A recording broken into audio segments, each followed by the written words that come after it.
A magnetar. A magnetar is the most magnetic object known in nature, a type of neutron star with an extremely powerful magnetic field. The magnetic field of a magnetar can be up to 100 trillion times stronger than the magnetic field of the Earth. A magnetar at the distance of the Moon could pull the keys from your pocket or wipe the magnetic strip on your credit card. If you approached a magnetar to within 600 miles of its surface, its magnetism would, quite literally, dissolve all the atoms in your body, leaving you as just a cloud of electrons and ions.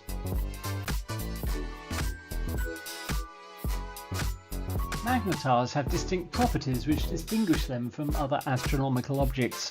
They are a type of neutron star, but with a few differences. They're very dense. A magnetar has a mass about 1.4 times that of the Sun, but it's only about 20 kilometers in diameter. They're very hot. The surface temperature of a magnetar can be up to 100 million degrees Celsius, and magnetars are very fast rotating. A magnetar can rotate once every few seconds. However, although magnetars are very similar to a typical neutron star, a magnetar can emit up to 100 times more energy.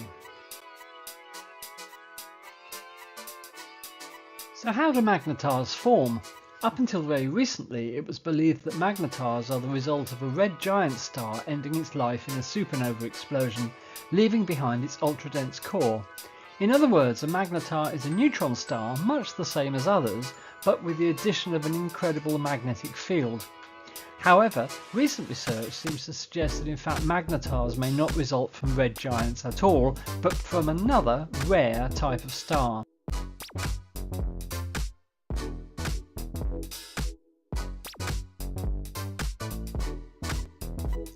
The most recent research into the origins of magnetars has focused on a new type of star called a massive magnetic helium star. These stars are a few times more massive than the Sun and are rich in helium.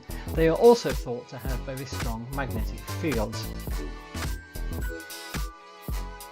In a study published in the journal Science in August 2023, astronomers found that a massive magnetic helium star called HD 45166 is likely to become a magnetar. The star is located about 3,000 light years away from the Earth in the constellation of Monoceros. The astronomers studied the star using multiple telescopes, including the European Southern Observatory's Very Large Telescope. They found that the star has a mass of about 3.5 solar masses and a surface temperature of about 20,000 degrees Celsius. Astronomers believe that massive magnetic helium stars must be rare, because to date only around 30 magnetars have been discovered in our galaxy. However, as yet astronomers know little about these strange stars and the process whereby they form magnetars, if indeed that's what they do, which is by no means certain at the moment. Far more research is needed to establish why these stars have such strong magnetic fields in the first place. Magnetars and fast radio bursts. Fast radio bursts, or FRBs for short, are bright bursts of radio waves that come from distant galaxies all over the sky, their distribution seemingly random. They typically last for just a few milliseconds and can carry more energy than the Sun puts out in a year. They are incredibly mysterious and their origin is still unknown. However, there is growing evidence that magnetars may be the source of FRBs. There are several lines of evidence that support the link between magnetars and FRBs. First, the timescales of FRBs and magnetar outbursts are similar. Second, the locations of FRBs are consistent with the locations of magnetars. And third, the energy emitted by FRBs is similar to that emitted by magnetar outbursts. In 2020, astronomers detected a bright radio burst from a magnetar called SGR J1935+2154, which is within our own galaxy, the Milky Way. This burst was very similar to an FRB, and it provided strong evidence that magnetars can indeed be the source of FRBs. However, not all astronomers are convinced that magnetars are the only source of FRBs. Some astronomers believe that FRBs could also be caused by other objects, such as neutron stars with weaker magnetic fields or black holes. More research is needed to definitively determine the origin of FRBs. However, the evidence is mounting that magnetars are a likely culprit. Here are some of the key similarities between magnetars and FRBs. Both are extremely energetic, both are short-lived, both are thought to originate from distant galaxies, both are thought to be caused by magnetic fields. However, there are also some key differences between magnetars and FRBs. Magnetars are known to exist, while FRBs are still a mystery. Magnetars are thought to be relatively rare, while FRBs may be more common. Magnetars emit a wide range of frequencies, while FRBs are only seen at radio frequencies.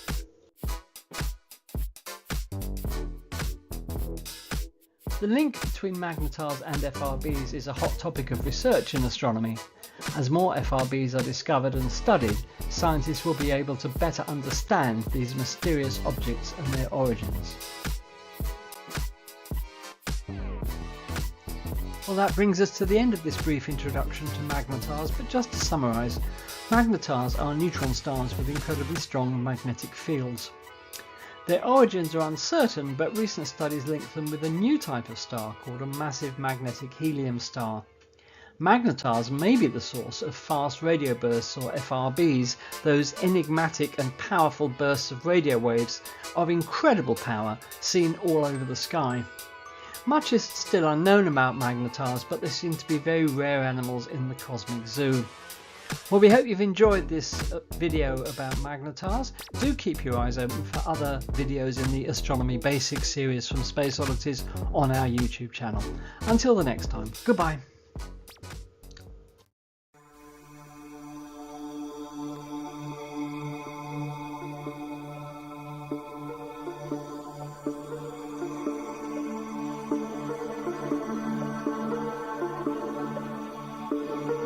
Hello and welcome back. In part 1 of this series of videos we saw how a neutron star is the core of a star that remains after the rest of the star has blown itself apart in a supernova explosion. The core has been compressed by gravity into a sphere perhaps 10 or 15 miles across, consisting largely of neutronium, a bizarre element with a density so high that a teaspoonful of neutronium would weigh 4 billion tons. In part 2 we're going to start looking at different types of neutron stars. Not so long ago astronomers thought that classifying them was easy and that they could be placed in just a couple of categories. But like so many astronomical phenomena, the situation is more complex, and it's turned out not to be an easy task to pigeonhole neutron stars after all.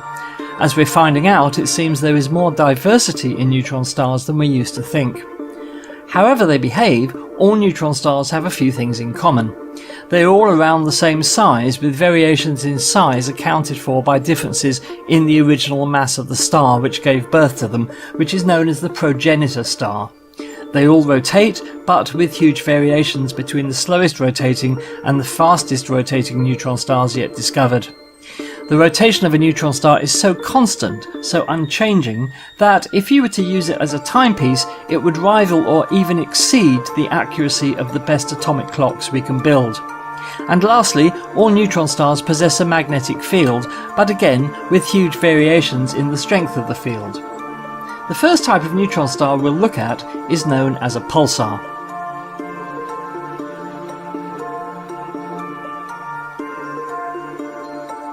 A pulsar is the name given to a neutron star where particles surrounding the star are accelerated by the intense magnetic field towards the magnetic poles, where they are focused into beams or jets of energy, which shoot out from the poles at about 70% of the speed of light.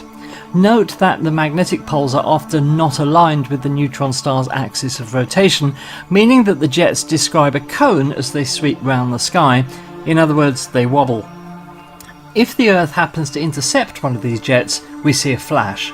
If it doesn't, we see nothing, meaning that there is almost certainly a huge number of neutron stars we never see.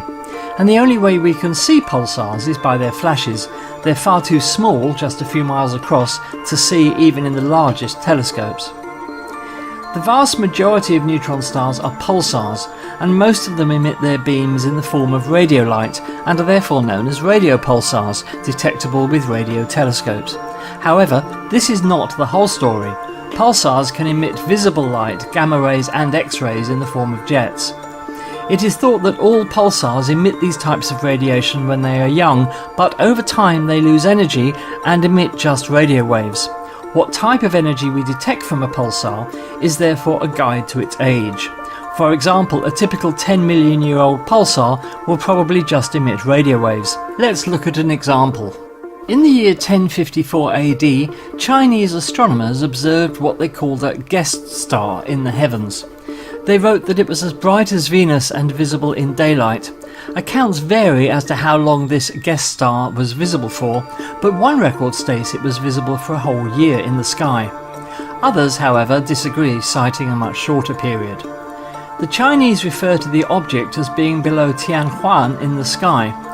We know Tianhuan to be a star in the constellation of Taurus, and we now believe that what they witnessed in 1054 was a supernova explosion. And we also know what is in that same position in the sky today, the Crab Nebula, M1 in Messier's famous catalogue of celestial objects. The Crab Nebula is a supernova remnant some 6,500 light years away, and it spans 11 light years. At its heart is a pulsar, one of the first discovered back in the late 60s. Its beams sweep by the Earth 30 times a second, meaning of course that the Crab pulsar rotates at that speed, 30 times a second. But the pulsar is one of a small group which also flashes in optical light as well as at radio wavelengths. Slowed down from its actual rate of 30 flashes per second, here the Crab pulsar betrays itself by flashes of visible light emitted as jets from its magnetic poles. The fact that it emits both radio and optical light indicates a young pulsar, one barely 1,000 years old. But there's more.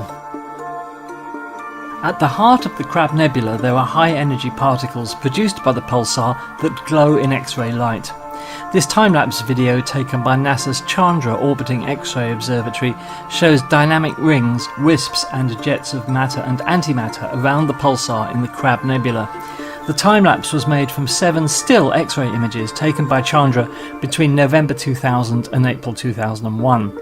In addition, the presence of high-energy X-ray emissions in the jets shooting out from its poles marks the Crab pulsar as young. In pulsars millions of years old, we see just light at radio wavelengths, an indication that energy levels around the pulsar are less intense and its magnetic field weaker, no longer able to accelerate particles like electrons and positrons to sufficiently high levels to produce X-rays and gamma rays. Notice how the jets of X-rays emitted from the pulsar are corkscrewing around, indicating its magnetic field is not aligned with its axis of rotation. And there's something else. As energy is removed from the system by the lighthouse-like beams, the pulsar's rotation rate slows down. Although over short periods the steady ticks of pulsars are the most accurate clocks in the universe, over long periods the pulsar spins slower and slower.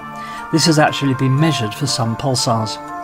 Energy is also removed from the system in the form of gravitational waves, but we'll talk about those in another video. This is the Vela pulsar, the first ever discovered. It spins 11 times per second and emits radio-optical gamma and X-ray radiation. The sound you are listening to is its radio emissions, that fast ticking as the Earth intercepts one of the pulsar's jets 11 times per second. Notice again the corkscrewing X-ray jet. There is a class of pulsar known as millisecond pulsars which complete one rotation in less than 10 milliseconds, 1 millisecond being 1,000th of a second. Millisecond pulsars have been detected in radio X-ray and gamma ray light. The current record holder for this incredible rate of rotation is the pulsar PSR J1748, which rotates at an amazing 716 times per second. So the question is, why do these pulsars rotate so quickly? What's the mechanism involved? Well, a millisecond pulsar is the result of a system where the pulsar has a companion star, in other words, a binary system. In this NASA animation of such a binary system, we see a pulsar and its companion, which is a normal star. Both co-orbit around their common centre of gravity. The intense radiation wind from the pulsar strips material from the surface of its companion, which is then pulled onto the neutron star by its intense gravity. As this material falls onto the surface of the neutron star, the laws of conservation of momentum mean that the neutron star will spin faster as a result. The infalling material from the companion is heated up to millions of degrees by the pulsar's intense magnetic field, causing blasts of X-rays that can be seen across the universe. When we see X-rays in the universe, it's always an indicator of extremely high temperatures. This type of pulsar is therefore known as an X-ray binary. But there's a periodicity to this activity.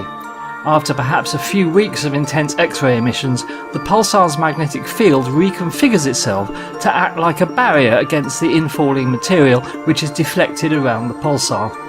The X-ray emissions cease and we don't see anything. However, when the amount of material dragged off the companion star builds up to reach a sufficient amount, the magnetic field collapses under its pressure, heats up the material, and the X-ray blasts resume. Binary X-ray pulsars are therefore characterized by this on-off X-ray emission.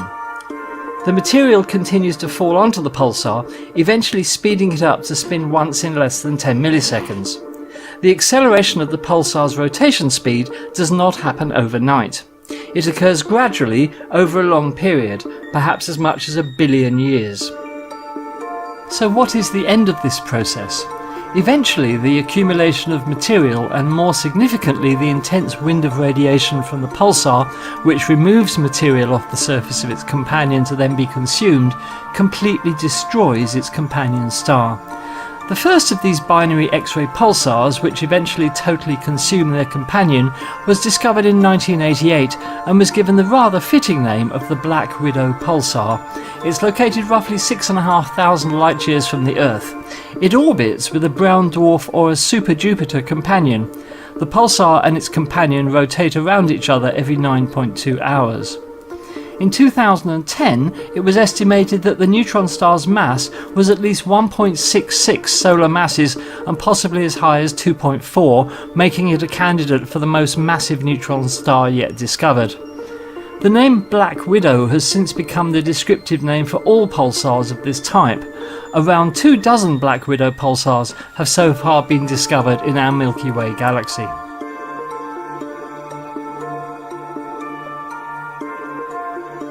This is NISA, an experiment on the International Space Station. NISA stands for Neutron Star Interior Composition Explorer. Its goal is to observe X-rays from neutron stars in unprecedented detail so that astronomers can try and work out their internal composition. By timing with exquisite precision exactly when X-rays arrive as the neutron star rotates, astronomers have been able to create something that would have been unthinkable just a few years ago, a map of the surface of a neutron star. As we have seen, the conventional view of a neutron star is that its intense magnetic field is anchored at two magnetic poles, much like the Earth's, and indeed all the planets in the solar system which possess magnetic fields. Here we see that the magnetic poles are not perfectly aligned with the neutron star's geographical poles, but this is not unusual. The Earth's magnetic poles, for example, lie some distance from the North Pole and the South Pole. What is important here is that the neutron star has a north magnetic pole and a south magnetic pole located near to 0 degrees latitude in the northern and southern hemispheres respectively. This was an assumption based on the way we know magnetic fields behave wherever we have seen them generated from a body like a planet or indeed a star like our Sun. At the point where the magnetic field lines converge on the neutron star's magnetic pole, astronomers expect there to be a so-called hotspot, an area of intense X-ray release. But after a month spent processing NISA's X-ray data from a pulsar called J0030 with a supercomputer, it would have taken a desktop PC a decade to have crunched the data, astronomers finally had the first map of the surface of a neutron star, and they saw something extremely bizarre and completely unexpected. This then is the surface of pulsar J0030. The white markings are the hotspots, areas of intense X-ray release, where the magnetic field lines converge. Like the astronomers, you can immediately see that something is wrong. In the right-hand image there are not 2 but 3 hotspots. The 2 images here represent data acquired at different times, but in both it is clear that if the white spots do indeed represent the pulsar's magnetic poles, all 3 of them are in the southern hemisphere. And why are there 3 in one image but not in the other? In addition, one of the 3 hotspots is an elongated crescent-like feature, hence not really a spot. If it is a magnetic pole, it's unlike anything we've seen or even considered. If all 3 of the hotspots are magnetic poles, that would represent the presence of a magnetic field which is frankly bizarre and complex beyond our understanding at the moment. What does all this mean? Nobody really knows. But recently there has been an intriguing suggestion that we've been looking at things backward. Instead of the hotspots being caused by magnetic field lines converging on the surface, the hotspots are being generated from within the interior of the neutron star, welling up to the surface and then somehow attracting the magnetic field lines to them. If true, the NICER instrument is really living up to its purpose and telling us something important about what's going on inside pulsar J0030. But for now, this map of the surface of a neutron star is truly enigmatic and mysterious. Maps of other neutron stars will be needed in order to understand just what we are seeing. Well, that brings us to the end of this video about pulsars. We've only really scratched the surface here, but I hope you've enjoyed this introduction. Next time, we'll be looking at what is undoubtedly the weirdest type of neutron star, the magnetar. If you thought pulsars were strange, you've not seen anything yet. Please don't forget to like and subscribe. We'd love to keep bringing you more videos like this one, and only by you supporting us can we make that happen. Thank you so much. Don't forget the Space Oddities live programme on Mondays at 8 PM UK time for the latest astronomical news, discussion and chat. Until then, this is Andy of Space Oddities wishing you all the best. Until next time, bye bye.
I plan to tell you about some of the heroes and the stories and their scientific discoveries, and how the stories tend to reveal lesser known works of astronomers that the heroes used to make their famous discoveries. Isaac Newton wrote to his nemesis, Robert Hooke, "If I have seen further, it is by standing on the shoulder of giants," which means if Newton had been able to discover more about the universe than others, then it was because he was working in the light of discoveries made by fellow scientists, either in his own time or earlier. Not was this only a humble brag, but it was also a dig at the fact that Robert Hooke was very short. They really didn't like each other. But it was also an acknowledgement of the people who had come before Newton, whose works he had used to make his famous discoveries. And as we will find, this is the tale throughout the history of discoveries in astronomy. This week I'd just like to summarise what is to come in the next few weeks, and I hope along the way we will all learn something new. From the beginning, mankind looked to the heavens with curiosity and wondered our place in the scheme of things. This makes astronomy one of the oldest sciences. Our curiosity has helped us make great discoveries about the universe and our place in it. Like we are not centre of creation, as first thought, but our planet revolves around the sun. Also that the moon and the planets are other places to explore. Stars are brilliant balls of luminous gas which provide most of the elements we see in the universe today. These same stars have a birth, grow old and die. There are several million of them in our own galaxy alone, and to study them we require instruments and telescopes that can detect energy along the entire magnetic spectrum. We have also found things that baffle us and that stretch our imaginations to the limit. We have only just begun unravelling the mysteries of black holes, dark matter and dark energy, and are now in the position to understand the universe's beginning and how it may end. Every discovery tells a compelling story and has expanded our knowledge of the workings of the cosmos. And, as with most good stories tend to do, our account of these discoveries reveals the heroes behind them. Not the heroes of epic tales or comic books, performing feats of immense strength, bravery, or saving mankind and Earth from annihilation while dressed in tight costumes. Everyday heroes are people who spend their time trying to help others in distress or injured. People who try to improve the environment for everyone. When we think of heroes of astronomy, we tend to think of heroes of classical literature and of science, generally lone men who persevere against the odds in pursuit of a definite goal, people like Edwin Hubble, Albert Einstein and Carl Sagan. They asked, how did we get here? How does the universe work? And are we alone? These men captivate our imaginations. But the stories of these men and their achievements are far more complex than at first appears. Take Edwin Hubble. Most of us know his name due to the Hubble Space Telescope, but he did not have any part in its conception or building. Hubble is most famous for discovering that our universe is expanding, but he could not have achieved this without his groundbreaking discovery that galaxies existed outside our own galaxy, the Milky Way. Something he could not have done without the pioneering work of a lesser-known hero, Henrietta Swan Leavitt. Also, his work was done using one of the best telescopes built by telescope maker and astronomer George Ellery Hale. Other astronomers, including Vesto Slipher, also observed signs of an expanding universe. Hubble's work also coincided with similar work done by Belgian priest and physicist Georges Lemaitre. So, full credit for the discovery of an expanding universe is hotly debated to this day. Was it Hubble, Slipher or Lemaitre? As for the space telescope that bears Hubble's name, it was originally imagined by Lehmann Spitzer and brought about by Nancy Roman, and repaired by astronauts in low Earth orbit aboard the Space Shuttle Endeavour, and is still working today. In short, Hubble did make great contributions to astronomy. The telling of his story has evolved to include the amazing feats of a wide variety of other lesser-known heroes. Astronomical discoveries have been made with the advancement of telescopes, the astronomer's invaluable tool. From Galileo, who first turned a telescope to the night sky and recorded what he saw, to George Ellery Hale, who developed new methods to improve and build bigger telescopes, and finally to the giant telescopes we use today. As telescopes got bigger and better, the more discoveries were and are made. Most of the knowledge we know today about the stars and how they work began with the groundbreaking work of a group of women astronomers known as the Harvard Computers. Women employed by the Harvard College Observatory to process and analyze the cutting-edge astronomical data of the era. Women like Annie Jump Cannon, Wilhelmina Fleming, and Cecilia Payne-Kapotchkin, who made some of the most foundational discoveries about the stars in the history of astronomy. They developed methods of classifying stars that are still used today. They discovered that stars are mainly composed of hydrogen and helium, and they also broke down barriers for women in astronomy. One Harvard computer, Henrietta Swan Leavitt's discoveries, have ramifications that are still shaping astronomy today.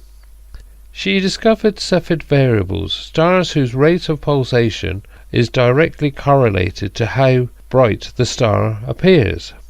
May seem a small thing, but Cepheid variables wound up drastically altering our picture of the universe. By measuring these stars' pulsation rates and determining how bright they should be compared to how bright they appeared, Leavitt had given us a new and powerful tool for measuring the distances to faraway objects, and her work directly led to Edwin Hubble's discovery of galaxies beyond our own. Hubble's most indelible contribution to astronomy was a famous and deceptively simple equation describing the expansion of our universe. However, as with many details of our universe, the discovery isn't as simple as it seems. We will learn about the Belgian priest and the astronomer Georges Lemaitre, who had published a similar result several years earlier, as well as other physicists and astronomers who had speculated about an expanding universe, based on implications of Einstein's general theory of relativity, that were still being explored. Hubble's famous equation is a source of continued debate as teams of astronomers engage in a century-long mission to determine the exact value of this equation's constant, the so-called Hubble constant, and to work to reconcile different observations into a single answer that can best explain the expansion of the universe. Hubble's legacy also lives on in the space telescope that bears his name.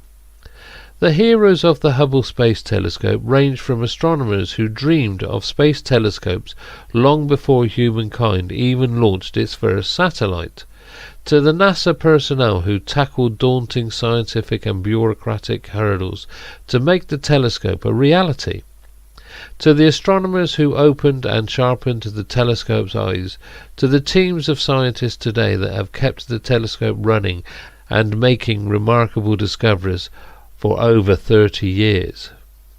It is also important to remember that astronomy involves much more than the light we can detect with our eyes. What we call visible light occupies just a tiny fraction of the electromagnetic spectrum, and fully understanding the universe requires the ability to detect energy across the entire spectrum to get a complete picture of the cosmos. Hopefully we'll learn how over in the radio regime at wavelengths far too long and energies far too low to be detected with our eyes, Physicist Karl Jansky made a groundbreaking discovery in 1932 when he became the first person to detect radio waves from space while working at Bell Labs. A few years later, Grote Reber created the first dedicated radio telescope, an antenna specifically designed to detect radio waves from the sky. Since then, the field of radio astronomy has grown exponentially. We have radio astronomy to thank for one of the most exciting discoveries when in 2019 astronomers synchronized radio telescopes across the entire planet to take the first ever picture of a black hole. Another radio telescope at Bell Labs also made an incredible, if accidental, discovery in 1964.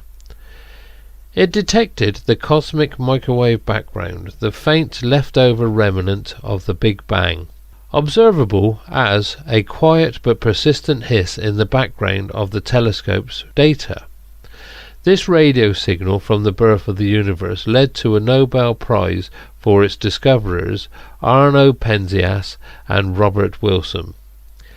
Today, several dedicated space telescopes have been launched to study the cosmic microwave background, and teams of scientists are focused on collecting data from the universe's earliest moments in the hopes of explaining how space and time have evolved to what we have today. Decades after Hubble's discoveries of galaxies beyond our own, and just 3 years after the discovery of the cosmic microwave background marked a shift in how we studied the nature of our universe. An astronomer named Vera Rubin uncovered strange inconsistencies in how the stars in nearby galaxies moved. We will see how years of careful observations revealed these galaxies appeared to contain huge amounts of invisible mass, what we now call dark matter. The existence of dark matter fundamentally changed our entire cosmological model and spawned an entire new field within astronomy, focused on studying dark matter in the hopes of explaining what exactly it is and how it affects our universe. These questions tie back into one of the most fundamental questions that astronomers find ourselves asking. How did the universe begin? We think of the Big Bang as the beginning of the universe, but this story itself, from its name to its model of how the cosmos came to be, has its own interesting beginnings. Big Bang cosmology is now widely accepted as the scientific model for where our universe came from, but it also poses several ongoing mysteries. From what exactly happened in the earliest fractions of a second after the universe began, to the mysterious force known as dark energy that appears to be powering its continued expansion. Finally, where does the Big Bang ultimately leave us?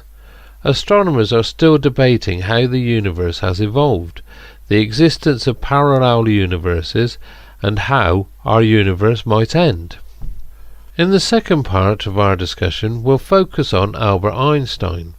His very name is synonymous with genius and discovery, and in this section of the course we'll consider some of the most mind-bending concepts in astronomy: gravity, time, black holes, and the extremes of light and energy that challenge our understanding of how our own galaxy works. It's tempting to think of astronomers as being concerned only with far-reaching challenges like how the early universe began, the mysteries of deep space, and the physics of stars and galaxies many millions of light years away from our own home here on Earth. However, for the astronomers who study these questions, our scientific pursuits are inextricably tied to the people who study them. Many astronomers have, alongside their groundbreaking research in space, dedicated their time and energy to fighting discrimination and advocating for equal opportunities in astronomy and the broader fields of science. Another hero of astronomy is Oscar Duhalde, who became one of only a handful of human beings in history to make an exceptionally rare astronomical discovery. In 1987, Oscar, a telescope operator in Chile, became the only living person to discover a supernova with the naked eye. The distinction is a rare one, shared with Johannes Kepler in 1604 and Tycho Brahe in 1572, and Arabic, Chinese and indigenous North American astronomers observing the heavens in the 1050s. These discoveries made crucial contributions to our understanding of what supernovae are, how we work and how we study them today. Supernovae are incredible energetic events produced in the final moments of a dying star's life, events that emit energy across the entire electromagnetic spectrum, a fact of physics that can be easy to forget for those of us used to seeing the world through the narrow range of wavelengths detectable by the human eye. In fact, dying stars and many other objects in space emit radiation in the high energy regime of the electromagnetic spectrum, at energies so high and wavelengths so tiny that we need to invent new techniques or even leave Earth entirely in order to study them. These wavelengths include X-rays and ultraviolet light. Most of us think of X-rays as medical tools used to study our bones, and of ultraviolet light as the pesky thing that causes sunburns.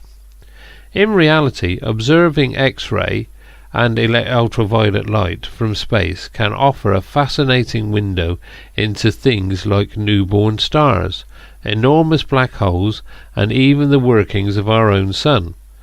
Several pioneers of astronomy led the field in how to study this light, a particular challenge since it can only be detected from space. Years before the Hubble Space Telescope launched, visionaries like George Carruthers, Riccardo Giacocani, and Arthur B. C. Walker Jr. developed the cameras, technology and techniques required to capture this invaluable data from the cosmos. At the other end of the spectrum, radio telescopes also offered us the opportunity to uncover strange and exotic physics in space. In 1967, an astronomer named Jocelyn Bell discovered a strange signal, perfectly regular pulses of radio emissions, in data from a radio telescope in Cambridge, England. Her discovery proved to be the very first observations of something called a neutron star, the tiny and dense remnant left behind by the supernova death of a massive star. Neutron stars and their higher mass cousins, black holes, are some of the most extreme objects in the universe, and the astronomers who have studied them over the years have transformed our understanding of how stars, gravity, space and time work. Published in 1915, after 8 years of work, Albert Einstein's general theory of relativity connected the properties of gravity, space and time. In the years that followed, it fell to Einstein's fellow astrophysicists to seek out observational proof of this theory. In 1919, the astronomer Arthur Eddington found the first proof that Einstein's theory was correct during a solar eclipse expedition. 55 years later, after Jocelyn Bell's groundbreaking discovery of neutron stars, Russell Hulse and Joseph Taylor found more evidence for Einstein's general theory of relativity by closely observing a pair of neutron stars as they orbited one another. Combined, these observations have revolutionized our understanding of the fabric of our universe and the mysteries of gravity. One long-standing mystery of gravity was the phenomenon of gravitational waves, predicted by Einstein's theories in a mathematical result that drew skepticism even from Einstein himself. Gravitational waves are minuscule ripples in the fabric of space-time caused by the collisions of enormous black holes, but tinier than the width of a proton when they arrive at Earth. Gravitational waves were first successfully detected in 2015, the result of decades of effort by thousands of researchers to build and operate the most sensitive observatories on the planet. This discovery came about thanks to a combination of cutting-edge physics, exquisitely precise engineering, and the management of an immense team of thousands of scientists. Today, gravitational wave astronomy is an exhilarating new subfield propelled by this same large team of scientific heroes. With phenomena like gravitational waves, supernovae, and other transient events happening all over the cosmos, it's become clear that astronomers need to keep a constant watchful eye, or many large eyes, on the sky. However, capturing a brief flash of a supernova, or the motion of a tiny comet or asteroid across the immensity of the night sky is no small task. Since the 1960s, teams of innovative astronomers have taken on the Herculean job of surveying the entire night sky, using a diverse array of telescopes and tools to painstakingly catalogue everything that we can see. Early efforts included surveys of the northern sky using endless stacks of photographic plates and ongoing observations by large networks of amateur astronomers, willing to dedicate their backyard observatories to long and detailed studies of anything that might be changing in the night sky. Today, teams have launched space telescopes designed to observe every star in the entire Milky Way galaxy, and a groundbreaking new telescope in the southern hemisphere that will soon begin a 10-year-long campaign to continuously photograph the entire sky every few nights. With so many large and heroic teams conducting all-sky surveys and achieving marvels of engineering to study gravitational waves and put telescopes into space, it can be easy to imagine that the whole planet shares this dedication to astronomy research. That said, the big question of the universe can easily start to seem quite remote and small when faced with the many challenges of day-to-day life here on Earth. More than any other science, communicating the discoveries, importance and the wonder of astronomy to the rest of the world is a crucial role for astronomers if we hope to continue studying the cosmos. Carl Sagan was the first and the most famous astronomy ambassador of the modern age, and many other heroic efforts have been made to advocate for astronomy research and increase public enthusiasm for science. Sagan was also a specialist in studying our own solar system and imagining solar systems beyond our own. In this final section of our talks, we'll look at the science of our own cosmic backyard and learn about the heroes who are studying our potential neighbours in the universe.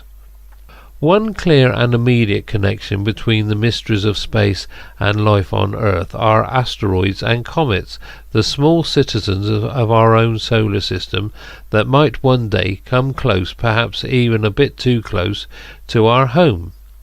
Finding and studying nearby objects like these is a crucial part of understanding our solar system and the fate and history of our planet. Astronomers like Jean and Caroline Shoemaker built up a long and prolific history of discovering and studying comets and asteroids, along with their potential impacts. One dramatic example was observed by astronomers and stargazers all over the world in 1994, when comet Shoemaker-Levy 9 struck Jupiter.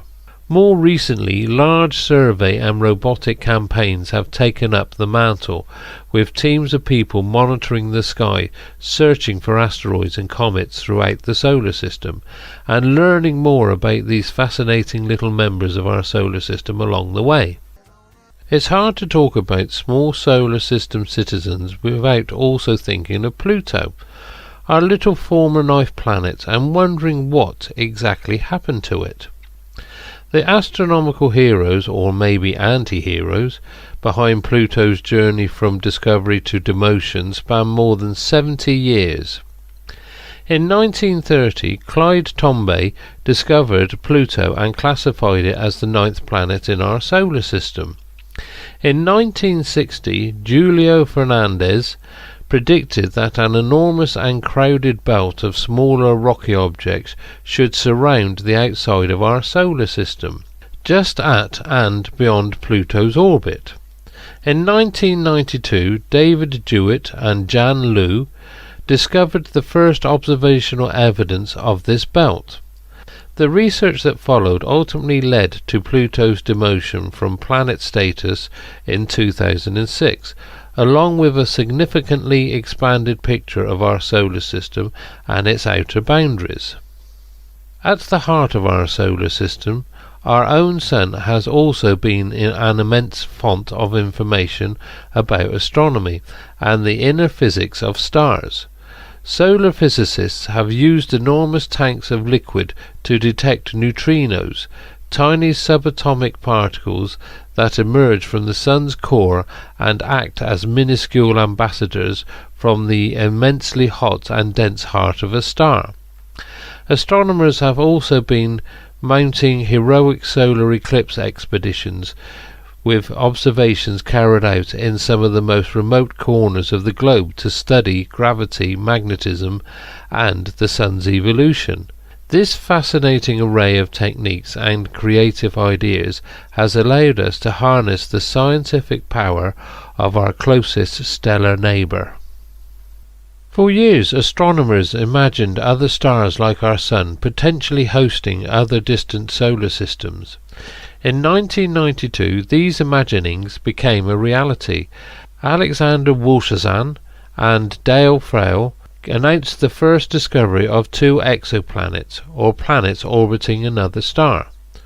From this first discovery, astronomers have gone on to detect thousands of exoplanets, refining their observational techniques and building new space telescopes specifically designed to find these tiny and distant stellar companions. Today, teams of astronomers are working on discovering new exoplanets and exploring what new worlds might look like in planetary systems across the galaxy. Of course, studying distant planets also raises what may be the single most compelling question of all astronomy: are we alone? The search for life in space is an ongoing and fascinating pursuit within astronomy, and one that raises fundamental questions about the universe, Earth, and our nature as human beings. Astronomers like Vicky Meadows and Sarah Seeger have focused their efforts on the field of astrobiology, synthesizing 2 fields to better understand how life could begin to flourish on distant worlds. Others, like Jill Tarter, have turned their efforts towards SETI, the search for extraterrestrial intelligence, in the hopes of detecting intelligent life on other planets. Exploding stars, gravitational waves, alien life. The astronomical mysteries of today and tomorrow ask big questions, and answering them will require big telescopes, big dreams, and a new generation of astronomical heroes.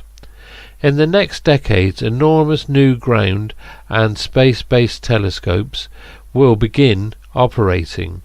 These facilities are set to change the face of astronomy, offering new and powerful tools for observing nearby asteroids, strange stars, and distant galaxies. Innovation in astronomy also requires thinking far ahead, considering what the cutting-edge technology of the next century will mean for how we study the cosmos. Tomorrow's heroes of astronomy are already hard at work today, imagining new telescopes that will be decades in the making and unveiling new discoveries that will shape our future picture of the universe. Many of these same scientists also work hard to educate the next generation of researchers and spark widespread interest in astronomy, ensuring that humanity can continue studying the universe in the years to come. At this point, you are likely to have many questions about the discoveries and heroes you have heard about in this first program. Who are the people that built telescopes for use on Earth and in space, and how are we using these telescopes today? Why did we need thousands of people on the team that detected the first gravitational waves? What might we expect to learn in the years and decades to come? During these programs, we'll be delving deep into many of the topics we've touched on today, learning about the science behind these discoveries, as well as the many different people and types of heroes that have shaped our view of the universe. Slight break in transmission. We should now be on the official stream that we've set up. Sorry about the technical problem there. Anyway, so yes, I mean the geology of this area is a history of billions of years, uninterrupted. So it will be really interesting to see what's there. That whole landscape is looks very strange and haunting and mysterious. You can see it behind me. But this is where NASA are planning to land Artemis 3 at the end of 2025. And as we were saying the other night, there are lots of other missions that are planned to land here as well. China, South Korea, other countries as well are planning to sort of zero in on the South Pole to investigate it and see if they can actually try and sample the water that is meant to be here. If all of the orbiting spacecraft have got it correct, which they seem to do. So here we are. So we're just a few minutes now before the landing. As you can see, mission control there in India. And I can see figures on a screen there, but I'm not quite sure what they represent. Yeah, they've actually almost looked as though they've got a camera pointed at the moon. Yes, it in does. One of the screens there. It does, doesn't it? In the middle, it looks like there's a camera pointed at the moon. Yeah. In which case, it's still at some considerable altitude. I'm just trying to work out from those figures. There's a 30 there. Would that be kilometers? Maybe, I don't know. But also progressing well. Let's just listen in for a moment to see whether we can work out what's happening.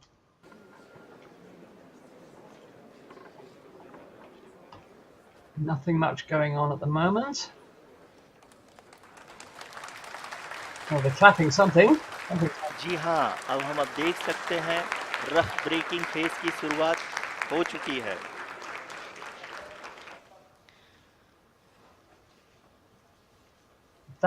During this rough braking phase, the lander velocity shall be brought down from 1,680 meters per second to 358 meters per second. The altitude will be brought down from 30 kilometers to 7.4 kilometers at the end of rough braking. All this in the duration of 690 seconds or 11.5 minutes. Currently, the Laser Inertial Reference and Accelerometer package (LIRAP) is aiding in the navigation. जी हाँ, अभी आप अपनी screen पे देख सकते हैं कि lander अब तक कुल 191 kilometre horizontal Disha. Right, so I was right. So that figure on the right is the altitude. Yeah. That's 30.48 kilometers. And the landing burn's underway. So yeah, the landing burn has started. Oh, exciting stuff. Yeah, there we are. You can see it there, 31 kilometers. It seems to be climbing. Okay. Now it's going. It's definitely climbing. Right. Oops. Yeah. Well, we'll just give it time. It's probably all nominal, as they say. Yes, it's probably all nominal.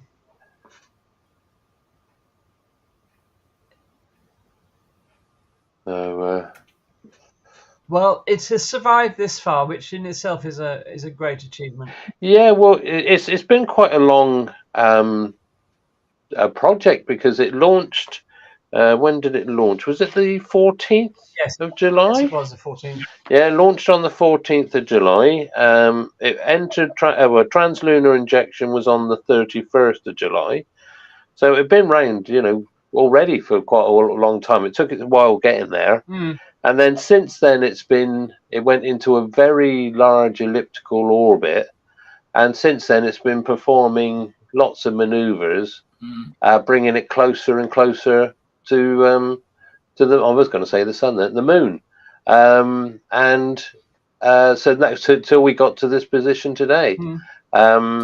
and hopefully, fingers crossed, everything goes fine for them. We need some good news. I can actually see on the screen there they've got what looks like lunar images. Yes. Looks So they've taken this panel. Oh, there we are. I'll just say that the actual trajectory from the Earth to the Moon was achieved by subsequently raising orbits of the Earth until the spacecraft reached the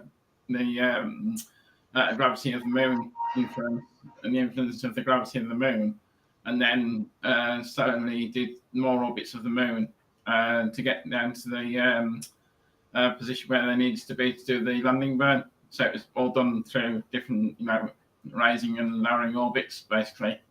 Yes.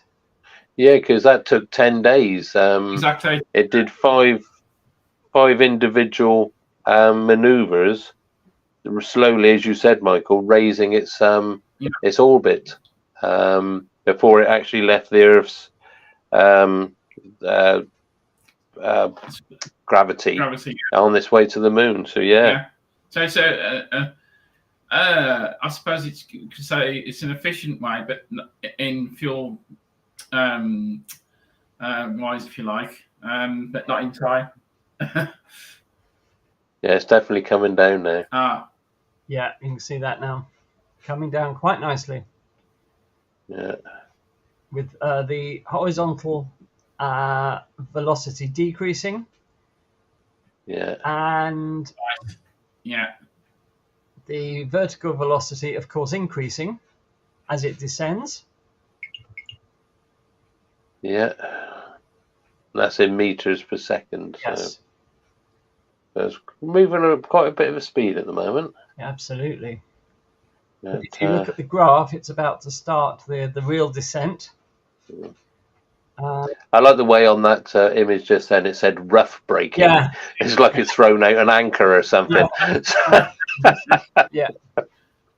Is that the proverbial anchor? Yeah, absolutely. Yeah. Absolutely. Yeah, it's sort of, how much are we going to deaccelerate it? Oh, I don't know. It's just roughly, whatever, 200 meters per second or whatever, or 50, up to you, really.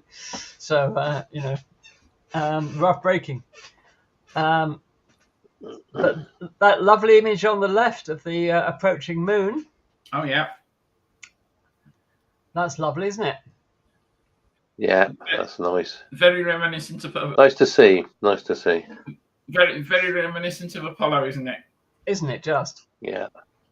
I mean, because the images when it actually reached the moon and it did its first flyby, they were crystal clear. They were fantastic. They were. We are spoilt now with the cameras that they use today. Yeah. I'm saying that actually, I watched the Russians launch the Progress mission to the International Space Station last night, and the cameras to say, I think they're still using Zyka or something like that. The images were there. You could see what was going on, but they weren't that good. But yeah, they're probably ex shopping centre security cameras. Or... Yeah, probably Zenit E's. Yeah. There's nothing. No, don't diss the Zenit E. It was a good camera as long as you could lift it up. Yeah, it was substantial. You could drop it and it would survive. Yeah, made of old tank parts. Exactly. The Helios lens on the Zenit E was a phenomenal lens. Yeah. I'm not knocking it. I'm just saying, but if you could lift it up to your eye, and well done. Right. You realise you're showing your age now, don't you? Who cares? Oh well, yeah. Who cares? Those poor kids who never experienced Russian technology like that. Yeah, and film even. Yeah, exactly. Yeah, no, it was good. Ian's asking in the chat who's filming the video of the lander. I think it's Ridley Scott. Yeah. Yeah, I haven't had a look in the chat. Hi guys. Hello Graham. Hello Ian. Hello Astronebulae. Nice of you to join us. Steve's there as well. And Steve's here. Yeah, Steve as well. Gerard's here as well in the Wirral. Hello, Gerard in the Wirral. Hope your weather's good. Facebook user says, I came upon this by accident. Very lucky. Well, we are so glad that you did, Facebook user. And don't forget, if you want to tell us your name, you'll have to do so in your messages, because we just see you as Facebook user, unfortunately. And we'd rather be a little less formal. So here we are. So we're just in the final, well, not the final approach. How long have we got to go? Still about 25 minutes. So plan to launch about 1:45. Aren't they? Plan to land about 1:45. Is that what I think?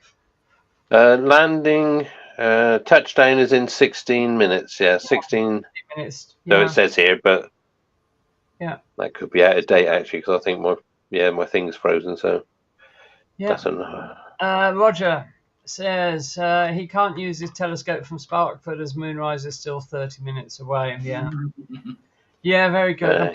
I bet it's a clear sky in Sparkford, as always. Yeah. Yeah. So thank you all for joining us. It's great to have you with us twice this week. So fingers crossed for a successful landing. Lovely image of the moon there. Look. It's not a video, as you can see. It's updating every so often. So it's not an actual live feed. It's a camera. Yeah, so sorry, I've got to correct myself. It's 11 minutes to touchdown. Sorry. 11 minutes to touchdown. Yeah. Wow. Yeah, 16. It's down to 16.5 kilometers now. And we will join the commentary from ISRO just in the final couple of minutes, I think, just to listen to what they say. Let's hope it's a we're down, hurrah, rather than a whoops. Because I would not have liked to have been in the Russian control room last week when Luna 25 was lost. That must have been dreadful. No.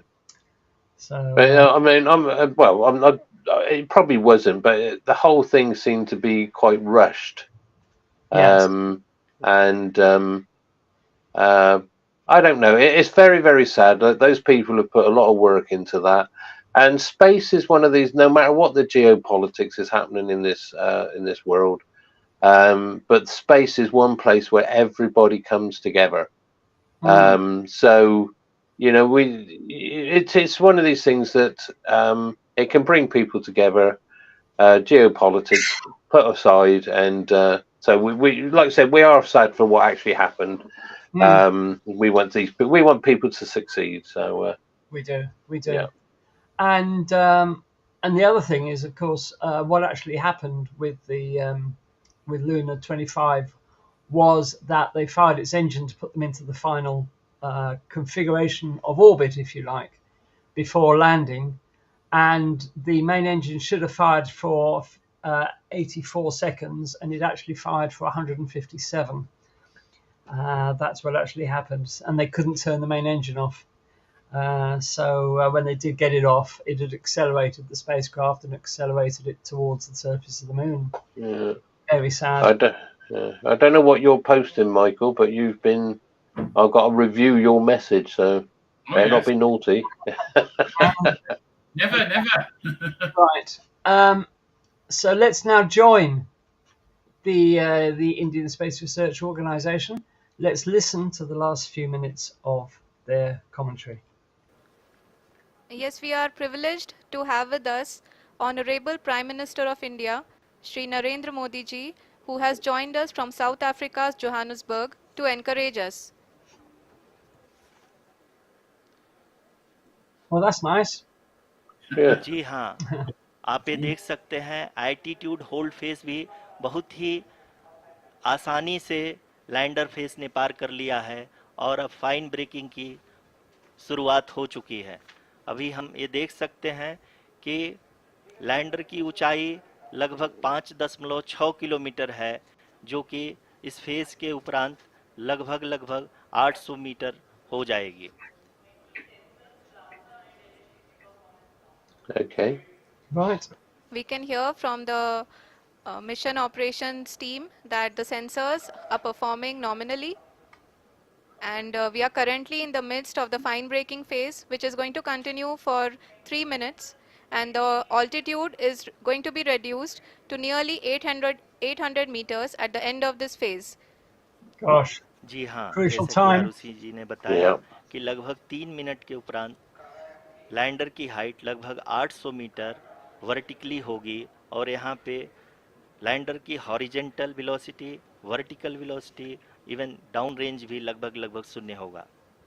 Because it was about this time that they lost Chandrayaan. We can see the visual of the Yeah. lander module, and we can see that the downrange traveled is nearly 831 kilometers. Yeah, because of course none of this is easy. No, Was it the Japanese who lost theirs? And it was due to the ground radar. It passed over a big crater, हाँ, आप and अपनी all, screen so पे it was देख reading the सकते हैं कि surface, and then lander of की course it ऊंचाई dropped अब away. चंद्रमा की सतह से लगभग Yeah. 3 किलोमीटर से कम हो And चुकी it है. thought it was higher than it really was. it's very sad. So Well, We we're are down to 2 very kilometers close to now. the moon's surface, nearly 2.6 kilometers, as we can see. Very yeah, exciting. I'm looking at those craters on those images. Well, it seems to be coming down between them, which is good. Look, it's definitely over, Yeah. not over a big crater. I'm going to be really interested to see exactly where the landing site is. Yeah. So I can find it on the map. The Prime Minister He looks a bit stern, ji doesn't he? हाँ, Yeah, he अभी looks a आप bit देख stern. सकते हैं tense. कि lander की ऊंचाई लगभग लगभग 1 किलोमीटर के आसपास है. 1 kilometer coming up or coming down. Nail biting stuff. We are nearing the final phase of the power descent, which is going to be the vertical descent phase or the local navigation phase. Now this is where it gets tricky. Yeah. जी हाँ, अब हम fine breaking waves के एकदम करीब आ चुके हैं. हाँ, आप तालियों Right, के so we गड़गड़ाहट start से to सुन fine breaking. सकते हैं कि हम लोगों ने Fine breaking. तीसरे चरण को भी And now बहुत ही descending. सफलतापूर्वक हासिल कर लिया है और अभी हम वर्टिकल डिसेंट फेज में आ चुके हैं, जिसकी शुरुआत भी Fingers crossed, बहुत ही अच्छे everybody. ढंग से हो चुकी है. Yeah. Let's get back to the telemetry, please. Vertical A descent. lot of applause indicates that till now the performance has been nominal.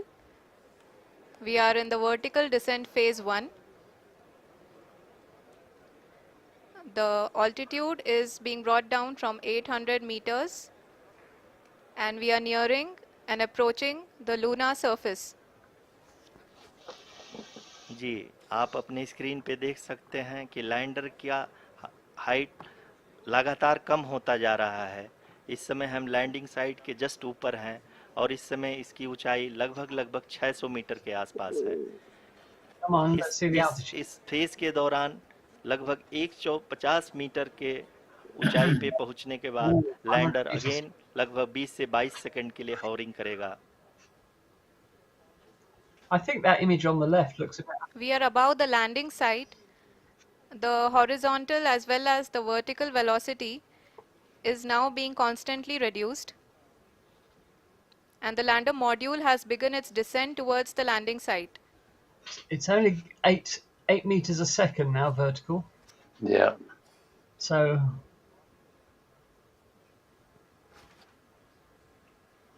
Ooh. जी हाँ, आप अपने स्क्रीन पे देख सकते 6 हैं meters. ये जो पथ 5 निर्धारित meters. किया गया So है, it's लैंडर slowly. पूरी तरह से उसी को ही फॉलो कर रहा है. इस समय हम लगभग 200 मीटर की हाइट से भी कम आ चुके हैं.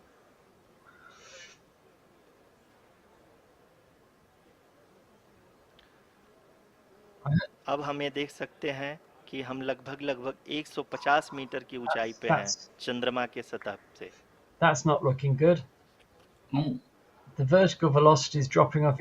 We are approaching the vertical descent phase 2, which will have the lander module hovering that's it, it's at hovering. nearly That's 150 meters above the ji lunar हाँ, it's hovering. surface. जी हाँ, आप इस तालियों के गड़गड़ाहट को सुन सकते हैं, जो कि सेकंड हैवरिक फेज के कंप्लीट होने के बाद इन सारे I was worried. वैज्ञानिकों के I thought they're द्वारा going to go. Retargeted. I thought they were going to go into negative figures then. Yeah. जी हाँ, आप अगर फिर से ध्यान से देखें तो एल्टीट्यूड पुनः Oh, कम that's होता जा very रहा है. slow, easy अभी हम to लोग say. लगभग 2 लगभग meters a second. 135 मीटर की ऊंचाई पे हैं. Oh, they're taking it very. The sensors that are updating at this point are providing confirmation of the safety of the landing site. As expected, the retargeting is going on. and this is a very good signature for the lander. अभी आप ये देख सकते हैं कि lander की ऊंचाई लगभग 65 मीटर के आसपास बची हुई है. I see we have Dave Galvin in the chat. Hi Dave, nice to see you. Currently, Hi, only Dave. 2 engines are now being fired, and we are nearly at zero velocity, vertical and horizontal. We were hovering, and now we are approaching the moon's surface. Right, so they've Wow. retargeted. धीरे धीरे Older lander or की crater away. वेगमान को कम किया जा रहा है So they're और now हम अब descending लगभग again. 50 मीटर से भी कम आ चुके हैं.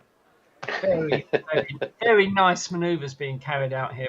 We can see the Honorable Prime Minister, Very delicate, Shri isn't it? Narendra Modi Very ji, delicate. who is here to encourage us, and he is critically looking at the visuals. Go Chandra. Go Left Chandra. of it, left of it, left of it. Up your end, down of it.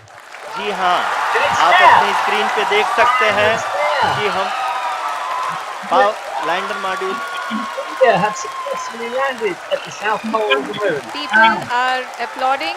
Let lander us all wait module to hear from the Secretary Department wave of the flag Space and for- Chairman ISRO, Shri S. Somnath. And they got him a bigger lander flag. Module पूरी तरह से Yeah. Safely और softly चंद्रमा के सतह पे land हो चुका है. ये हम Well, लोगों के लिए congratulations. बहुत ही गर्व की बात है. हिंदी में एक कहावत है, Okay, congratulations to India then, because they have landed at the south pole of the moon, the first spacecraft to do so. This is a momentous day for India, so congratulations to everybody. Yeah, And well it's a done. momentous day for the exploration of the moon, because, as I said, nobody's ever done this before, and the south pole of the moon is an exceptionally Yeah. interesting place. And actually, Dave's given us some technical information here. He says those graphics are done on a Spectrum computer. So, They probably were, Dave. Yeah, they probably were. Yes, indeed. So, yes, Kevin, you're quite right, saying the Indian PM could have got a bigger flag. But Ian says, well, he's got 3 flags behind him. So, there we are. So many congratulations. Let's listen to, let's see if this commentary is in English now. मेरे प्यारे परिवारजनों, जब हम अपनी आंखों के सामने Obviously not. So there we are. Great. Well, the next step, of course, will be to deploy the rover onto the surface of the moon so it can start doing scientific work. We will find out exactly where it landed, I'm sure, at some point today. And we'll show you that in our Monday live stream next week. yeah, do we want to quickly run through what this little rover will be looking at, Andy? Absolutely. Go for it. Yeah, it's of a 6-wheel design. It's like the old Tyrrell Formula One car. It's 26 kilograms, so it's quite light. We could lift that. And it has a range of 500 meters. I won't go into all the dimensions and all that, but it's going to be looking at the composition of the lunar soil. Yeah. So that'll be the regolith. The presence of water ice in the lunar soil. It'll be looking at the history of lunar impact. So it's going to be looking at the craters and probably doing some spectroscopic analysis or mass spectroscopy stuff. So, and the evolution of the moon's atmosphere, because as we said, we all say the moon hasn't got an atmosphere, but it's got a very, very thin one. There is actually an atmosphere there, but it's very tenuous. Yes. So, but that's what it's going to be looking at. And as I said, I want to get down to the geology and have a look and see what's underneath all this regolith. So, yes, definitely. Will the rover be actually able to dig much into the regolith? Does it say? I honestly don't know, because I'm just looking at the design. I can't see anything like a shovel or a pick. So, yeah, they haven't sent any navies up. So, no. Yeah. Well, but hopefully we'll be able to glean some, because with the impact craters, the crust is going to be stirred up anyway. So it's going to be in some in the regolith and that anyway. So we should get a good idea of what's there. So yeah, well, congratulations. It's good. We've actually had a success. That's nice. I love it. Yeah, I know. Yeah. After the loss of Luna 25 last week, this is Yeah. a really big step forward for the study of the moon. And I bet the Russians are feeling a bit pig sick now watching this. So commiserations to the Russians. Well, it's as you said on Monday, that the Russians have, with the not just because of that failure, they've said that they've really got to go back to basics and totally redesign. I did see a image of then what they're building as a new capsule, and it's totally different. It's almost a bit like what SpaceX are using.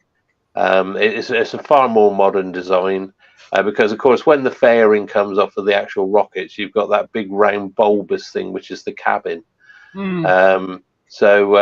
Yeah, but they're going towards the more traditional what we see with the Americans and everybody else. So they're going back to the drawing board and they're going to start from scratch. And more power to their elbow. Let's just hope they can sort themselves out. As ever, it's the money, and the Russian space program, as much as any other sector of the Russian economy, is of course being hit largely by Western sanctions at the moment. So, perhaps that will improve once. Yeah. Well, they relied upon a lot of Ukrainian. A lot of the components were made in Ukraine. They were indeed. And of course, it's the same for the Western countries because they get a lot of manufactured goods from Ukraine, and of course, it's affected the British space industry because a lot of the technology was coming from Ukraine. Absolutely. And then it all kicked off because we probably would have had launches already. But saying that, we haven't got any launch pads ready yet, so maybe not.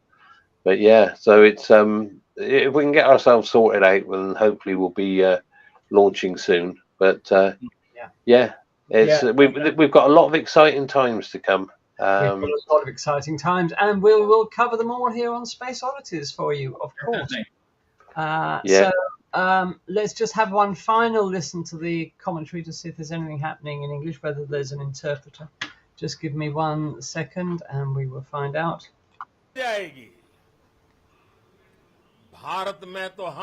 No is the answer to that. So, so there you are. So I think that will just about bring our broadcast today to a close. Thank you so much of you who've dropped in to watch this.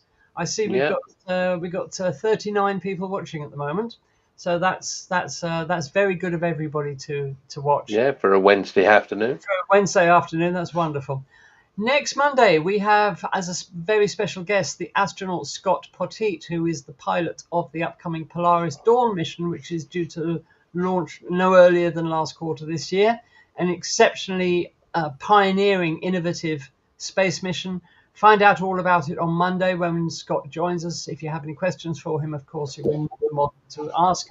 And we will look forward to having Scott as a real-life astronaut as our guest. He was originally meant to be with us in July, if I remember rightly, but due to one commitment or another, he's been unable to. So we're hoping he's able to join us next Monday. And we should look forward to receiving him as our very special guest. It should be really interesting. So we'd like to thank you all for being with us this afternoon. Many congratulations to India for a spectacular and safe landing on the south pole of the moon. Can't wait to see the images, and they should be absolutely epic, and we will find out before then exactly where it landed. Just before you go, Andy, Astro Nebula says, looks like you've aged a bit, Andy, but I like the three flags behind you. Well, Nebula, this is what space flight coverage does to you. It gives you premature aging. Let's just kill that. So, that's a bit close as well. So let's put us back. There we are. So, thanks, guys. Thanks a lot for being here. We do appreciate it. Wonderful. Yeah, nice seeing you all. And nice seeing you all. And we will see you on Monday with the astronaut Scott Poteet. So take care of yourselves. Have a fantastic week and weekend. And we'll see you on Monday, 8 o'clock UK time, as always. Yeah. See you all. Bye for now. Keep looking. Okay. Thanks, Andy. Yep, this is Euclid, the next European Space Agency Space Telescope, as Andy said. subtitled Exploring the Dark Universe. Okay, I'll do that. So, what is Euclid? Euclid is a visible to near-infrared space telescope developed by the European Space Agency and the Euclid Consortium. Euclid is named after the Greek mathematician Euclid of Alexandria, who lived around 300 BC and reported to be the founder of the subject of geometry. As the density of matter and energy is linked to the geometry of the universe, the mission was named in his honor. That's where the name comes from. All right. And the way Euclid came about, previously there was two missions proposed under ESA's Cosmic Mission 2015 to 2025. The first one was Dune, the Dark Universe Explorer, and Space, the Spectroscopic All-Sky Cosmic Explorer. They work so hard on these acronyms, don't they? Yeah, exactly.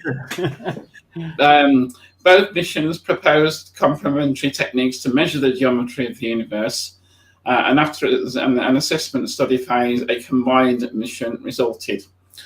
Euclid was selected by ESA's Science Programme Committee for Implementation in October 2011, and in June 2012 it was formally adopted. So that's how it came about. Right. So the mission is to explore the composition and evolution of the dark universe. The Space Telescope will create a great map of the large-scale structure of the universe across space and time by observing billions of galaxies out to 10 billion light years and across more than a third of the sky. Euclid will explore how the universe has expanded and how structure has formed over cosmic history, revealing more about the role of gravity and the nature of dark energy and dark matter. Okay, the construction, the Space Telescope was built by Thales Alenia Space in Italy. And Euclid is 4.5 meters long with a diameter of 3.1 meters and a mass of 2,160 kilograms. Okay, just a little bit of science, not a lot, because I don't fully understand it myself. So what is the dark universe? Well, scientists, apparently astronomers and scientists, think that we can only see 5% of the actual universe with the visible instruments, our eyes, and our other instruments in the electromagnetic spectrum. We can only see 5% of the universe. So 95% of the universe is unknown or dark, and that's where we get the commonly known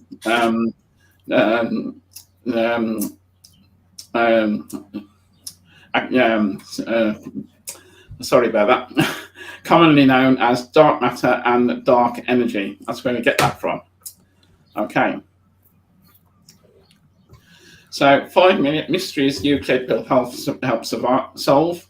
What is the structure and history of the cosmic web? What is the nature of dark matter? How has the expansion of the universe changed over time? What is the nature of dark energy? And is our understanding of gravity complete? Okay, Euclid, or more about Euclid itself. Euclid will be launched on the SpaceX Falcon 9 from Cape Canaveral Spaceport Station, I believe on the 1st of July. And originally, Euclid was going to be launched on a Russian Soyuz rocket, but this was changed after the recent invasion of in Eastern Europe, and then Russia, that was cancelled for that particular flight. But this is now being taken up by SpaceX. There's two science instruments: the visible wavelength camera, or VIS, and the near infrared photometer and spectrometer called NISP. The Euclid Consortium has delivered to each of the VIS and NISP instruments, and NASA provided the near-infrared detectors of NISP. Okay, Euclid will observe a third of the sky. It will measure the shape, position, and distance of galaxies up to out to 10 billion light years.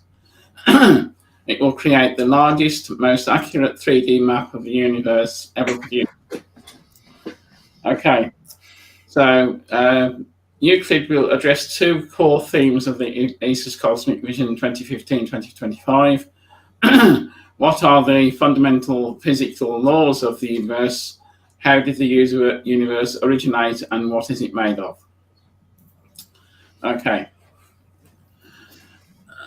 Yeah, but are they going to explore anything important?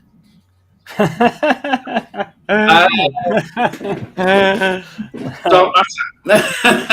are small questions, you know.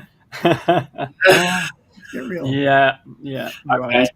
So Euclid isn't a large telescope, but as space telescopes go, it's a 1.2 meter diameter mirror. And the spacecraft itself is only 4.7 meters tall and 3.7 meters in diameter. I think, as you can see from the previous slide, it's the actual instruments that are doing the work, of course, and that's where we're going to get the science data from. So the actual mirror is only 1.2 meters. 1.2 meters, yeah. Yeah. So the visible instruments measures the shapes of billions of galaxies. Between 550 and 900 nanometers wavelength. It has a mosaic. This is what interests me. It has a mosaic of 36 CCDs, or charge coupled devices, each one giving 4,000 pixels each. So each CCD has 4,000 pixels on that particular detector. The near-infrared spectrometer and photometer measures the brightness and intensity of light from the galaxies and is used to calculate the redshift stroke distance. And that works at between 900 and 2,000 nanometers wavelength. And that detector has a mosaic of 16 detectors, each having 2,000 by 2,000 pixels each. That will be the largest infrared field of view from space. I haven't actually checked that against James Webb. It's a lot wider field than James Webb. Yeah, it's a lot wider. So that still stands. Yeah, good. Okay. So Euclid will be stationed at Lagrange point 2, and it will actually be in the same orbit as the James Webb Space Telescope and ESA's Gaia Space Telescope. Launch, as I said, will be on the beginning of July. Excuse me, and it takes about 4 weeks to actually get to L2, much like the James Webb did. Right. So they're going to be neighbours. They are going to be neighbours. So just like the James Webb Telescope, Euclid has a large sun shield because obviously it wants to look in the opposite direction to the sun and the Earth. So this is just a slide showing the number of countries involved in Europe. So the list of countries there, obviously Germany, Italy, Spain, Portugal, and of course United Kingdom. So we're providing quite a lot of the expertise for the mission. Beyond Europe, we have the United States. NASA is providing some of the detectors instruments for the spacecraft, and of course SpaceX who are providing the launch. I love the involvement of Spain in this. Okay. If you look at all the other countries, it's space this, space that, space this. And in Spain, it's the Ministry of Economy Yes, and I like that. Yeah, Competitiveness. competitiveness. I thought that was Yeah. good. Yeah. So, because I don't think there isn't a national space agency in Spain. Okay. So there we are. To create one. Yeah, got to be competitive with these dark energy surveys, haven't we? Yeah. Okay. Now this picture here just shows the size of the spacecraft. What a beauty! What a beauty! Look at that. Yeah, I know. This is actually an engineering test model, which will stay on the ground. It seems a shame to build something like this and not send it into space to me, but perhaps it'll end up in a museum somewhere. Yeah, hopefully. So and you can see the size of the spacecraft compared with the people, the technicians working on it on the floor. He's having his lunch. Yeah. Now you might recognise this ship. This ship carried Euclid from Italy to Florida in the MN Colibri. It's also carried the James Webb Space Telescope from Europe and to South America to Kourou for its launch. It's done a lot of work for space program recently. And that is how it was transported in that big container. And that is at Cape Canaveral Space Force Station. Okay, as I said, it will launch on Saturday, the 1st of July at 4 p.m. our time, which is a nice time of Saturday. So we may be able to have a live launch for that. And just so for those that may not be familiar, it will be launched from Space Complex 40, which is to the south of the Kennedy Space Center on the Space Coast. Right at the bottom of this slide here, you have the Space Launch Complex 40. 41 is there. The Launch Complex 39. With Launch Complex 39A, which SpaceX used for their crewed launches, and their rocket launch, their rocket assembly facility is near there on the old crawlerway. And just at the top of the slide, you can see Launch Complex 39B, which is where future space launch systems will launch from. Great. And just a minor one, this is the route that the rocket will take to take it into orbit before heading off to L2. And as you can see, a little blip out in the Atlantic Ocean, that is where the drone ship is that will be that will catch the booster for landing. Okay, and if you want to know more, there's a website there. You can put this in the chat if you like, but there's plenty on the ESA website about that, about the mission. If you want to, if you want to find out more. Now, the European Extremely Large Telescope is taking shape in the Atacama Desert in Chile, not too far away from where the European Southern Observatory have the Paranal Observatory, which is home to the world's most amazing telescopes at the moment. And I just thought that we'd just do a little bit about the ELT. Why at the moment? Well, because they've just released a new photograph of the observatory under construction. And they don't tend to release these photographs very often. Perhaps they think nobody's interested, but they don't tend to take that many photos of the ELT under construction. But they've released a new one this month, so I thought that might be a nice opportunity to have a look at the what will be, when it's completed, the world's biggest ever telescope, and this being the European Extremely Large Telescope, the world's biggest eye on the sky. As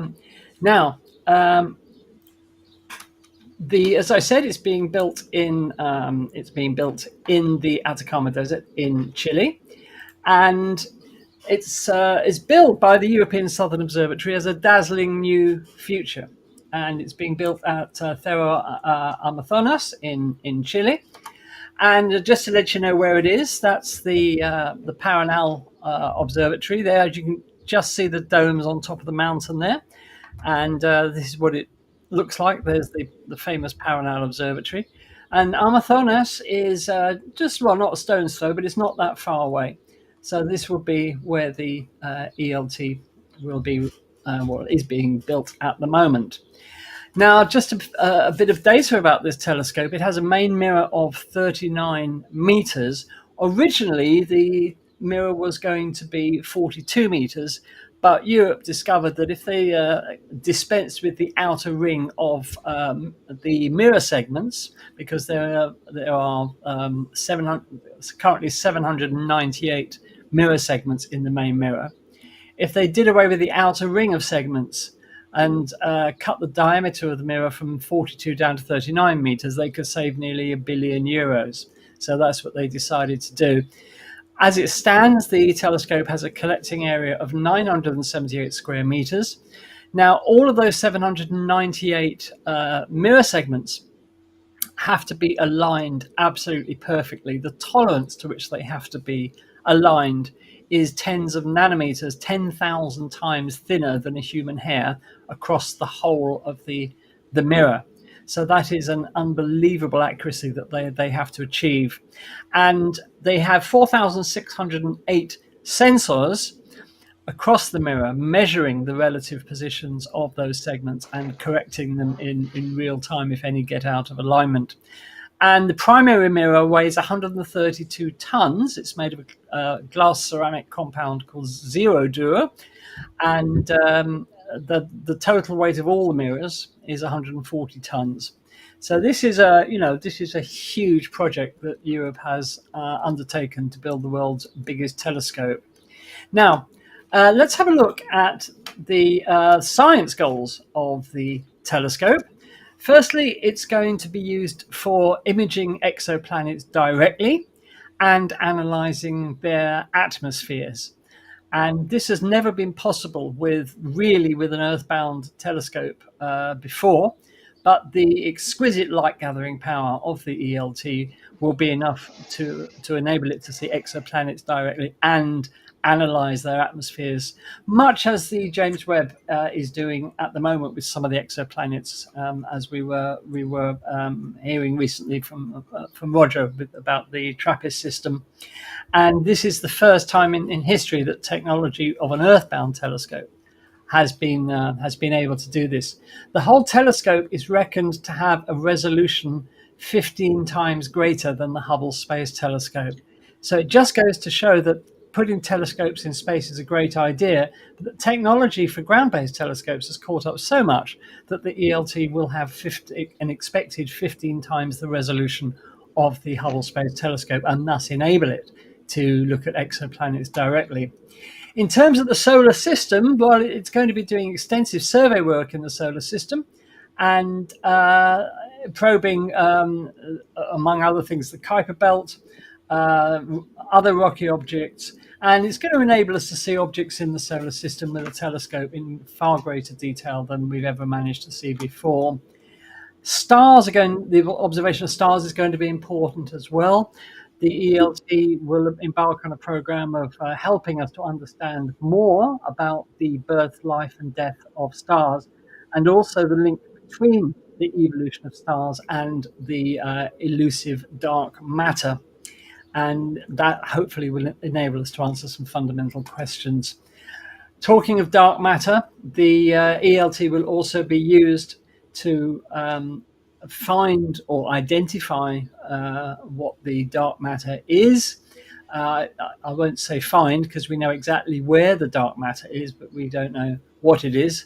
And as we were saying last week when we were talking about Euclid, the universe is only 5% made up of matter that we can see and measure directly. The rest of it is this so-called dark universe of dark matter and dark energy. Also, the ELT is going to be used to probe some of what are considered constants in the universe, the so-called physical constants. And they want to use the ELT to try and test whether some of these constants that the astronomers and astrophysics use are actual constants or whether they vary over time. So that's some pretty fundamental work that it's going to be doing on those. And of course, expect the unexpected, because they will undoubtedly be things that the ELT discovers that we had no idea were there at all. So that's a big science program ahead of the ELT. Let's look at the telescope itself in a little more detail. The telescope is made up of a 5-mirror system. As we said, a 39-meter segmented mirror of 798 fragments, then a 4.2-meter diameter secondary mirror that the light goes to next. Then there's a thing called a tertiary mirror, which is 3.8 meters in diameter. Then it goes to a 4th mirror, which is a flat mirror of 2.4 meters. Then it goes to a 5th mirror, measuring 2.7 by 2.1 meters. And then the light exits to the right of the telescope to the science instrument platform, where there will be lots of very, very advanced scientific instruments used to analyze that light. So it's quite a complex optical system, but this is what the astronomers and the engineers have come up with. Sounds like a complicated collimation job. Yeah, I would think so. Yeah, I hope they've got a laser or something handy to collimate that. And if you want to know what a 39-meter mirror actually looks like, they've done using these sort of cardboard hexagons. They laid this out to show you just how vast that primary mirror actually is. That's quite an amazingly large mirror. Amazing. And if you want to know how big the observatory will be, well, this is the observatory compared to Big Ben. So as you can see, it's big, and if you want to get a comparison for landmarks in your country, go to the website of the European Southern Observatory, and they've got the observatory compared to lots of other landmarks around the world. But as you can see, it's going to be it's going to be absolutely enormous. Here's a very short video where we fly into the ELT by the wonders of computer graphics. And I just think this is going to be like a huge cathedral of astronomy. That's the only way you can describe it. It's the size of a cathedral. So let's take a flight into the ELT.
Okay, so that was a flight into the ELT. Sorry if that video was a bit jerky in places.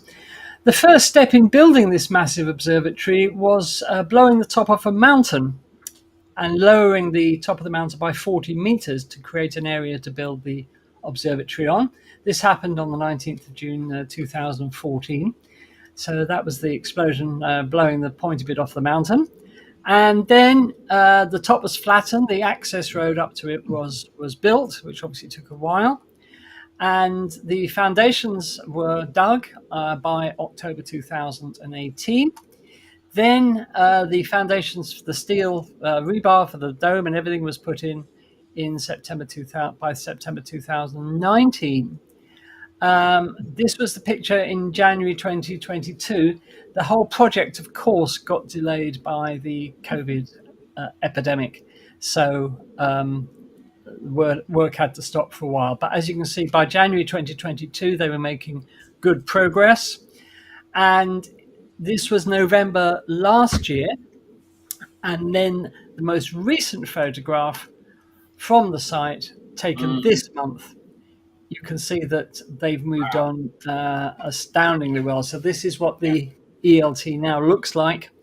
And the first light of the telescope, because of the delay for COVID, it was originally going to be 2025. It's now set for 2028. So there you are. So that is the extremely large telescope, and it's stunning, guys, isn't it? I mean, the sheer scale of it is just absolutely unbelievable. Yeah, as you say, I'm just imagining because it's got that adaptive optics thing within it, where all the mirrors have got actuators underneath them, and they fire a laser into the sky, and of course it adapts to what the actual atmosphere is doing so fast. I mean, it's an amazing piece of kit. It's absolutely fantastic. I did a little calculation from what you were saying about Hubble resolution.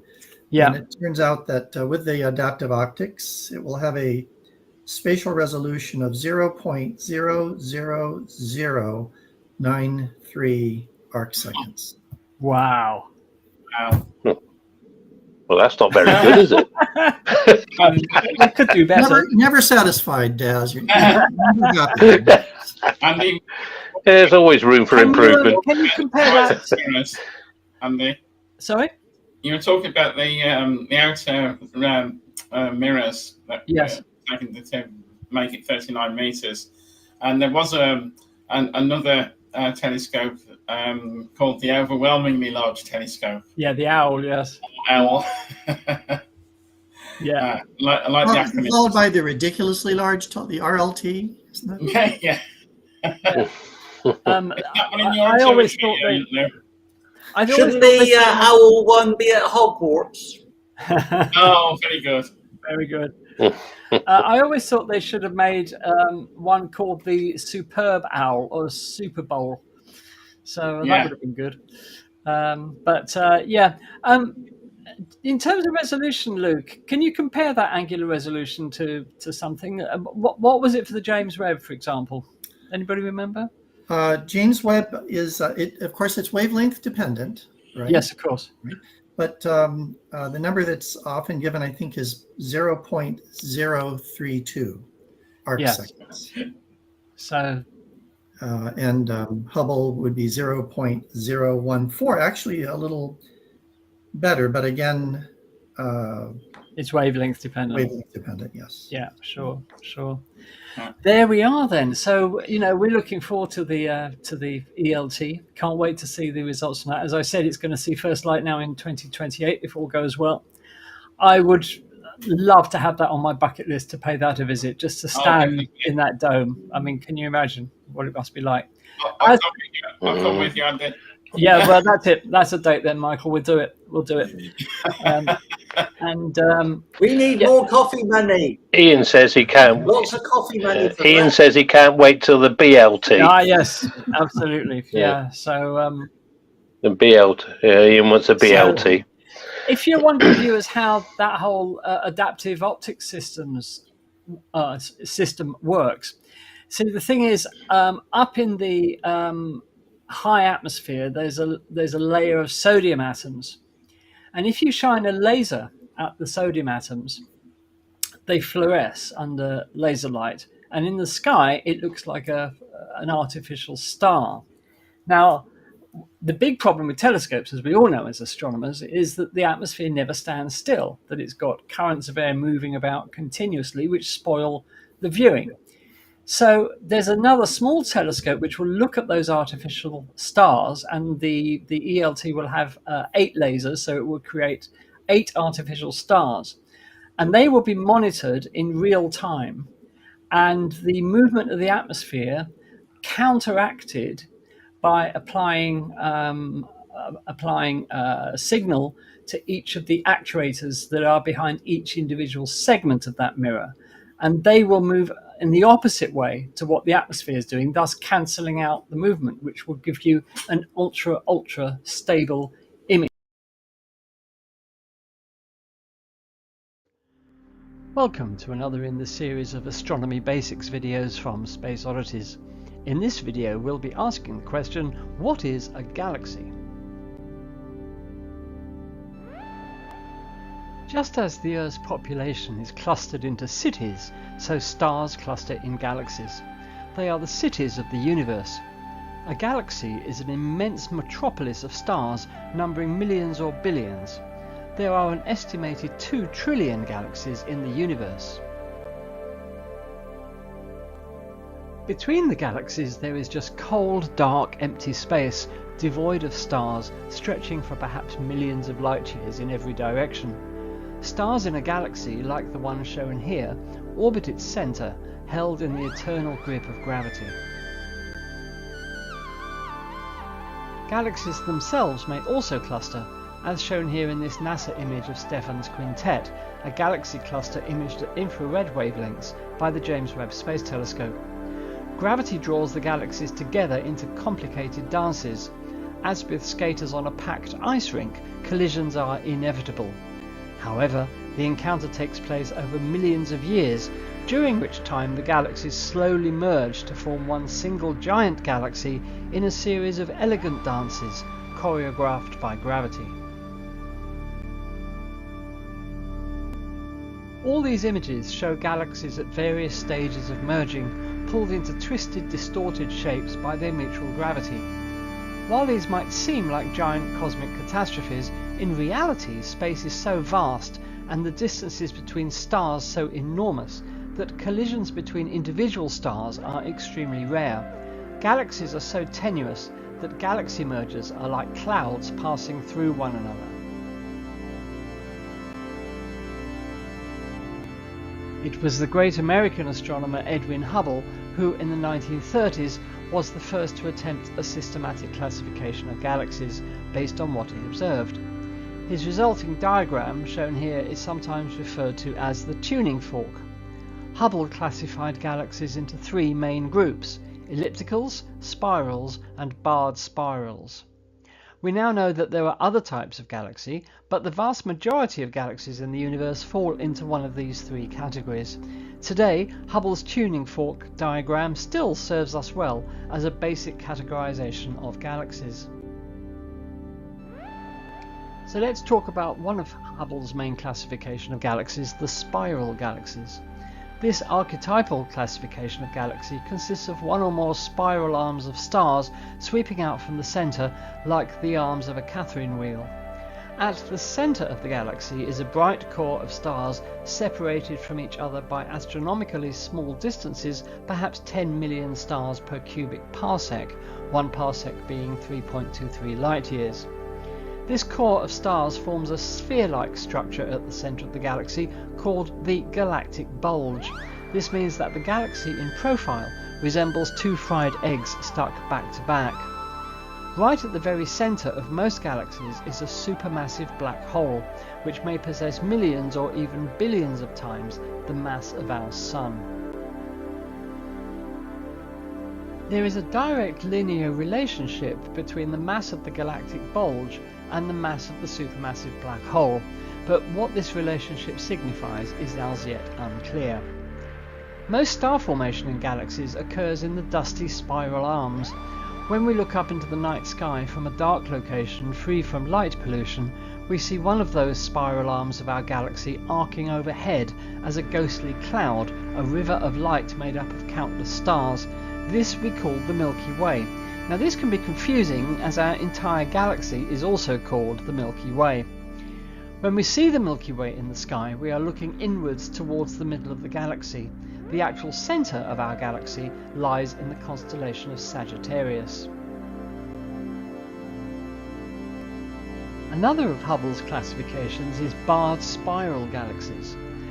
Barred spirals, as their name suggests, are a type of spiral galaxy where a bar of stars extends either side of the galactic core. The spiral arms emanate from each end of the bar, as you can see in this illustration. 2/3 of all spiral galaxies are barred spirals. Surprisingly, our own Milky Way galaxy is a barred spiral, although this was not discovered until 2005 from observations made with the Spitzer Space Telescope. The bars in barred spiral galaxies form when the orbits of stars in the galaxy's inner disk become unstable and deviate from a circular path.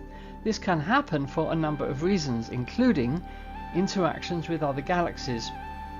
When two galaxies merge or even just pass close to each other, the gravitational forces can disrupt the orbits of stars in both galaxies. This can lead to the formation of a bar in one or both galaxies. Disk instability. The disk of a spiral galaxy is constantly rotating.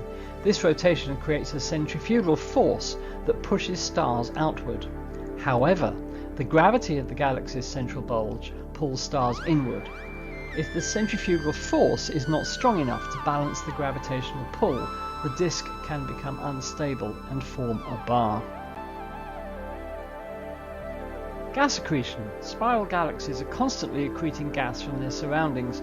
This gas can fall into the galaxy's disk and spiral inward towards the centre.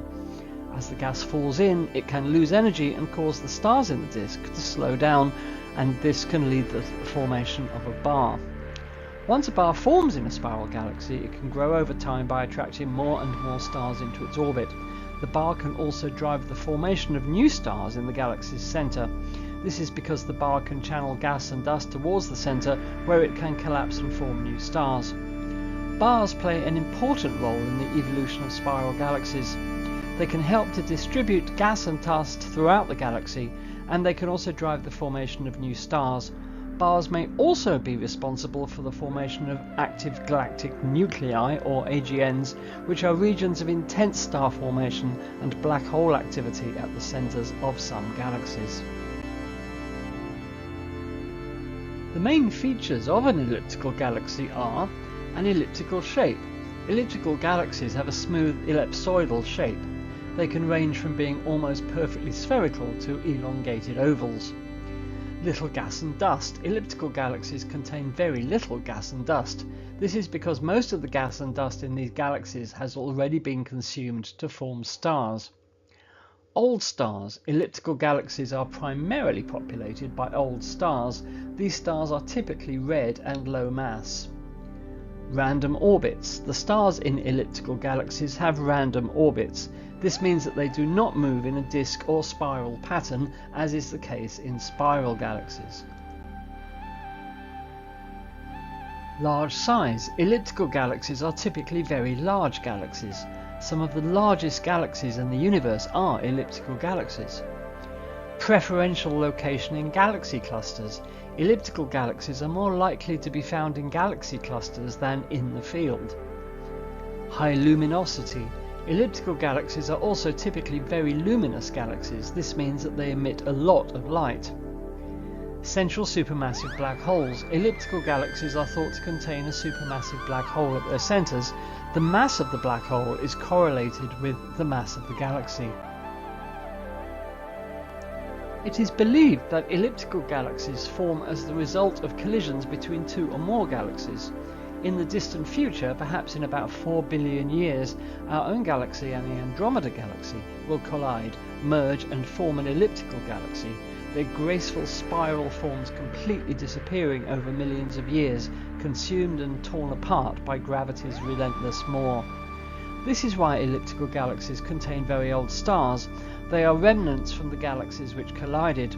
Elliptical galaxies, with their paucity of gas, are incapable of giving birth to new stars. This is elliptical galaxy M87 in the constellation of Virgo, some 53 million light-years away. Emanating from its centre is a jet of plasma, extending for 5,000 light-years. This jet originates from a supermassive black hole at the centre of the galaxy. In 2017, the Event Horizon Telescope managed to image the black hole in an incredible feat of technology and ingenuity.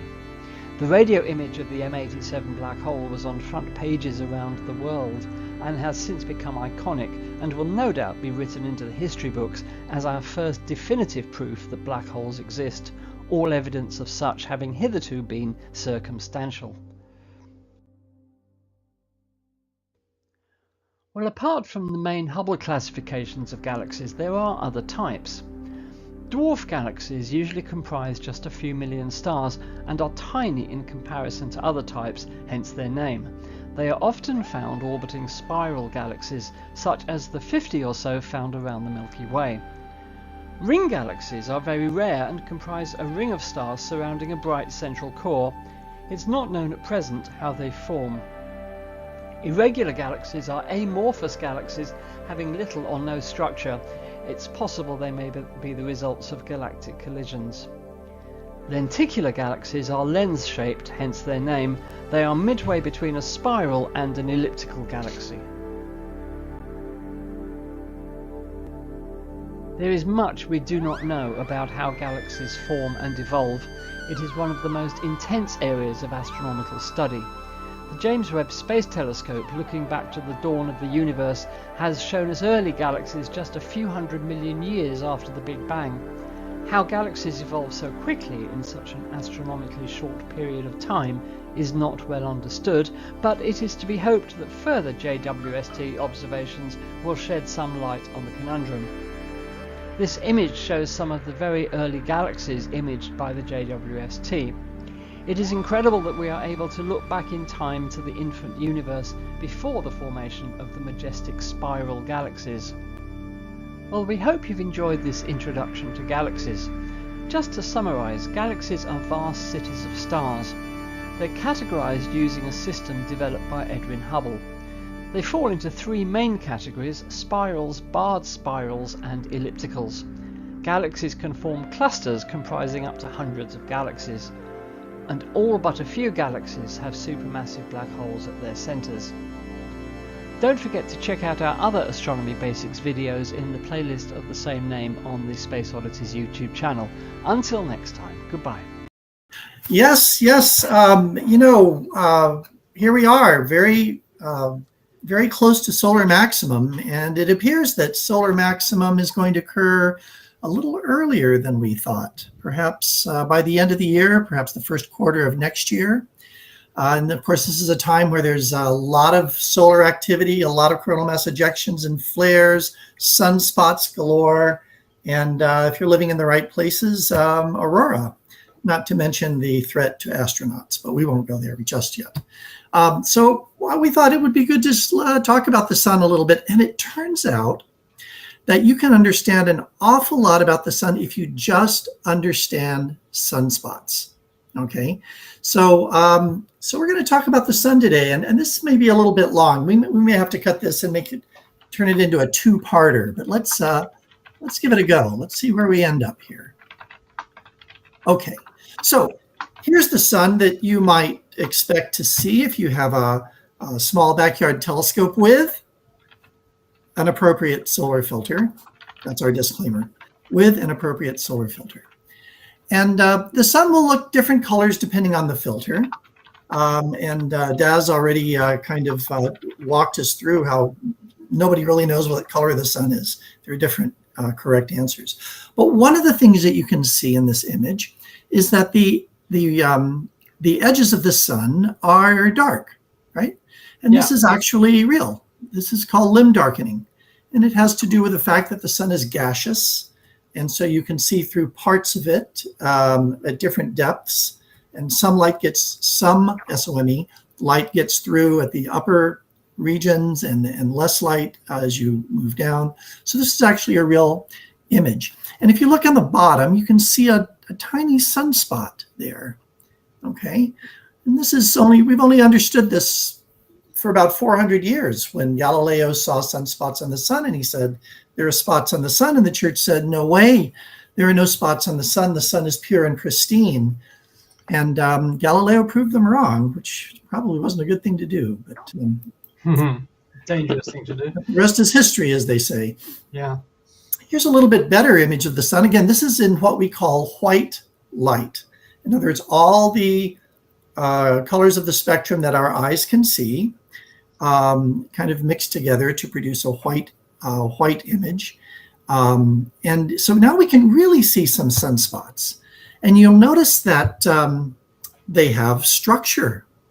They have different densities. There's a dark inner portion and a lighter outer portion to these sunspots. You might even notice that they tend to occur in pairs. Well, this is all very important information because it helps us understand sunspots. And we're gonna figure out why all this is true in just a few minutes. I think this was supposed to be a video, actually. So I'm not sure what to do with this. I think I'll just move on because it doesn't do what I want it to do. The sun never does. It does, yes. They're like comets or cats. Or Perseids. Here we see 6 images of the sun, right? And these are 6 perfectly good images that all look completely different. And most of the reason for this is that the sun and all other objects in the universe look very different depending on the wavelength of light that we use to view them in. In the upper left, we have X-rays. The sun in X-ray, this is taken, of course, above the atmosphere because X-rays are absorbed by our atmosphere, which is a really good thing. And so we're seeing very hot regions of the sun. We're seeing into the corona of the sun that can reach 1.5 million degrees centigrade. Further just to its right in the blue there, by the way, these are colors we made up because we can't see these colors. We see the sun in ultraviolet light, again, from above the atmosphere because very, very tiny amounts of UV radiation make it to the surface of the Earth. So here we're seeing a little bit lower down into the atmosphere, a little cooler. We see a white light image, or V for visual image, on the far upper right. A hydrogen alpha image down below. This is just a very specific form, very restricted format of red light that deals with a transition of electrons in the hydrogen atom. And then infrared and radio. And so the point here is that objects in space look different depending on the wavelength of light that you're using to view them in. In fact, objects on the Earth look different. Well, here's an image of the sun, right? If you're an amateur astronomer, perhaps even if you're not, this is an image of the sun with the moon right in front of the sun, causing a total solar eclipse. So you see the moon is very dark here, and on the outside you see the very soft, tenuous solar corona that you can't see normally because the sun, the photosphere of the sun is just too bright.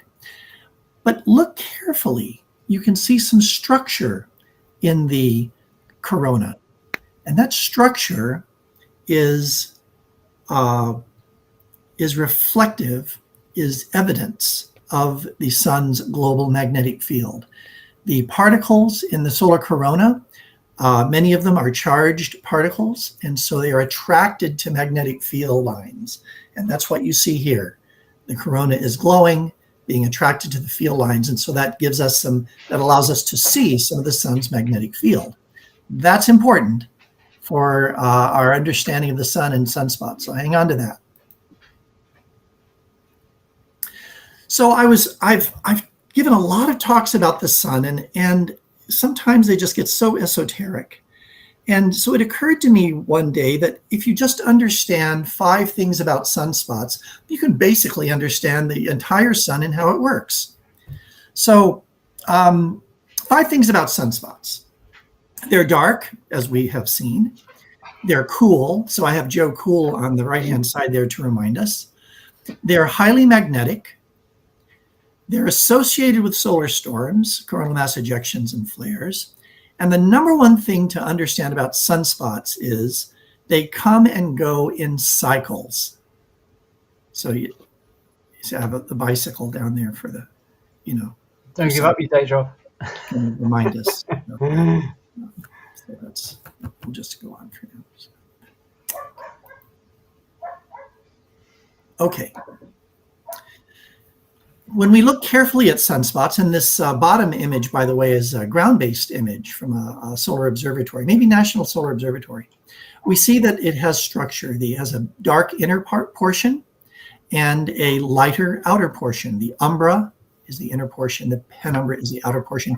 And outside of that, we see the bubbling, I'll call it the surface of the sun. It's the what we generally call the surface of the sun, the photosphere, as heat is rising, the sun trying to equilibrate with its surroundings, get rid of its heat that's being generated in the core. So sunspots definitely have structure, and we're going to talk about why. Here's another image of a sunspot up close, just like the one we saw before. The inner darker part, the umbra, is cooler than the surrounding area, the penumbra, which is also cooler than the surface of the sun. Surface of the sun, let's see, we have mostly UK people. So do you guys use centigrade, Fahrenheit, Kelvin? What do you use? It's about 6,000 degrees centigrade. And the inner portion of sunspots may be 3,500, 4,000 degrees centigrade, something like that. And we're going to learn why they're cooler. Well, this was supposed to be a video too. Heck with it. Let's move on. Okay.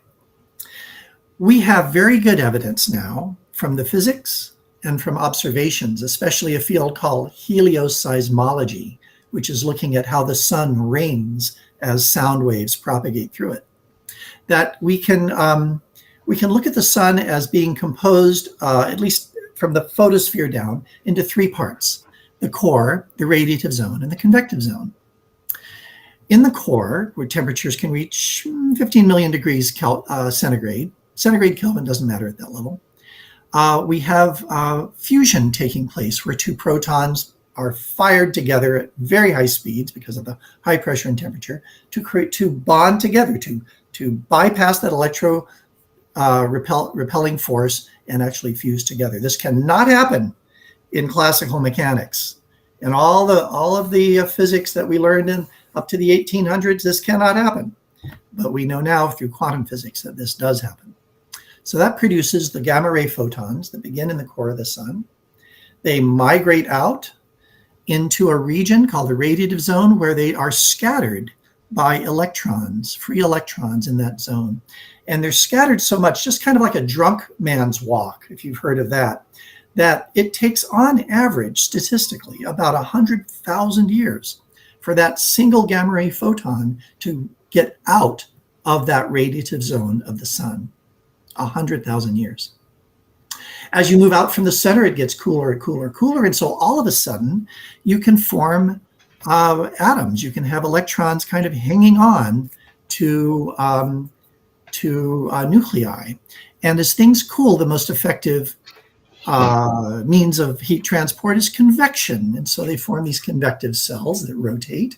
And those gamma ray photons hitch a ride on those convective cells, reach the surface of the sun, and then it's 8 1/3 minutes to get to the Earth. Okay. We know sunspots are dark. I've told you they're magnetic, but how do we know? One of the ways we know is that we see a quality when we look at the spectra of sunspots. We see a quality called Zeeman line splitting. Zeeman line splitting. And it means that spectral lines in the presence of very powerful magnetic fields will split into three parts. And we see this visually here of a spectrum where a spectral line has split.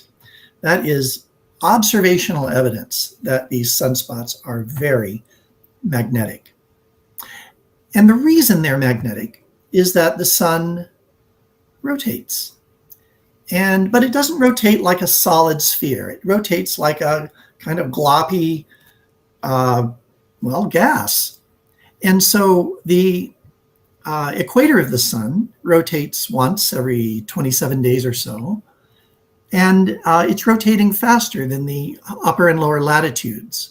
So the magnetic field of the sun gets dragged around time after time, month after month after month, until it gets really tangled. You might imagine having if you knit, I don't know how many of you knit, but if you have a big piece of yarn and it's all kind of clumped together, and you throw it in the bottom of your closet. That piece of yarn might have a little piece of yarn sticking up over all the rest of them, just a little piece. And that in the sun would be a sunspot. And since that little loop of magnetic field is looping above the sun, you have one side and the other. You have a north and a south pole, because magnets have north and south poles. There are no magnetic monopoles. So the sun is sunspots are magnetic, and this is really important. Just an image of the sun in ultraviolet light, showing many, many active regions on the sun. You can even see little loops. If you look on the edges of the sun here, you can see little loops of this plasma. And this is the material rising from a sunspot, from one side of a sunspot, and diving back down into the other, because these plasma obey magnetic field lines, just like as we saw before. So why are they cool? They are relatively cool. And the reason is that the magnetic field in the region of these sunspots is pushing down on that gas that's trying to upwell to the surface. Remember the convective zone just under the photosphere? And since they're pushing down on this gas, it can't get out there, so it has to move around the sunspot and emerges on either side of the sunspot. But the sunspot region itself is cool as a result. Now, okay, this is my favorite slide because it has a little equation in it. And it's actually not that hard to understand. It turns out that a small drop in temperature produces a large drop in brightness. So we just said sunspots are cool, relatively cool. In this equation, L is luminosity or brightness, and it equals 4, that's a number, times pi, that's a number, times radius, which is just a number, times sigma, which is a number, times the temperature to the 4th power. So you modify the temperature just a little bit, raise it to the 4th power, and you have a huge change in brightness. And this is why sunspots are so dark, because they're cool.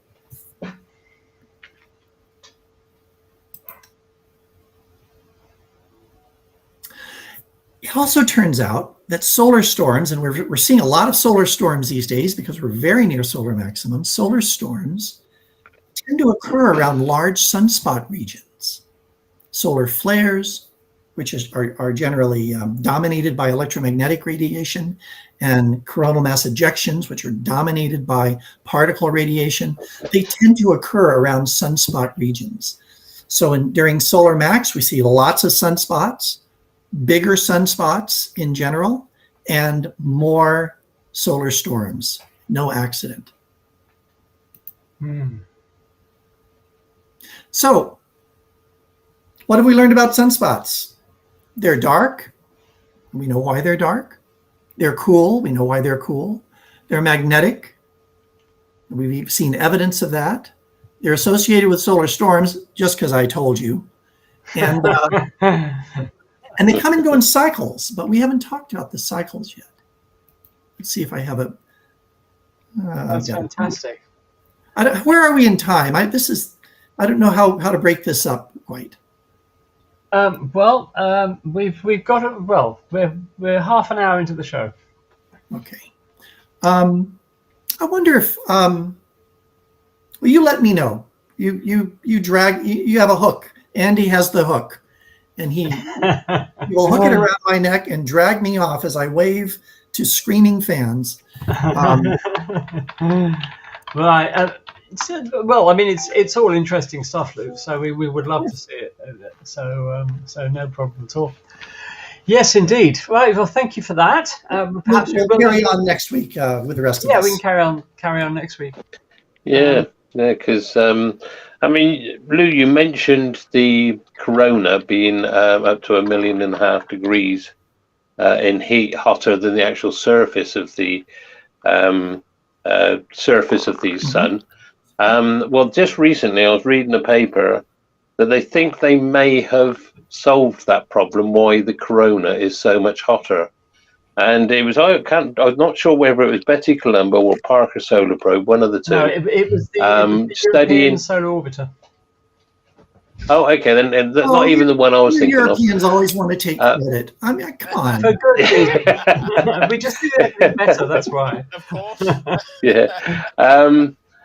What they noticed was that you were talking about these magnetic lines on the surface of the sun, which usually join the spots and all that, but there's also other magnetic activity going on, which gives us the plages, which is the light areas.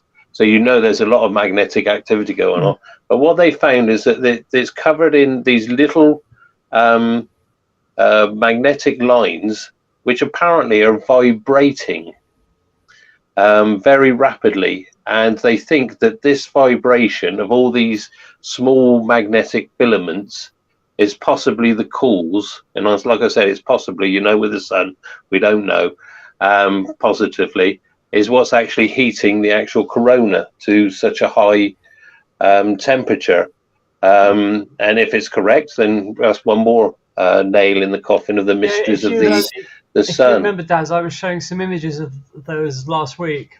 And they're like... Oh, of course, yeah, sorry, yeah. No problem. Yeah. They're like little magnetic waves that are travelling rapidly across the surface of the sun. And they think that's what's, as Daz said, that's what's heating the corona.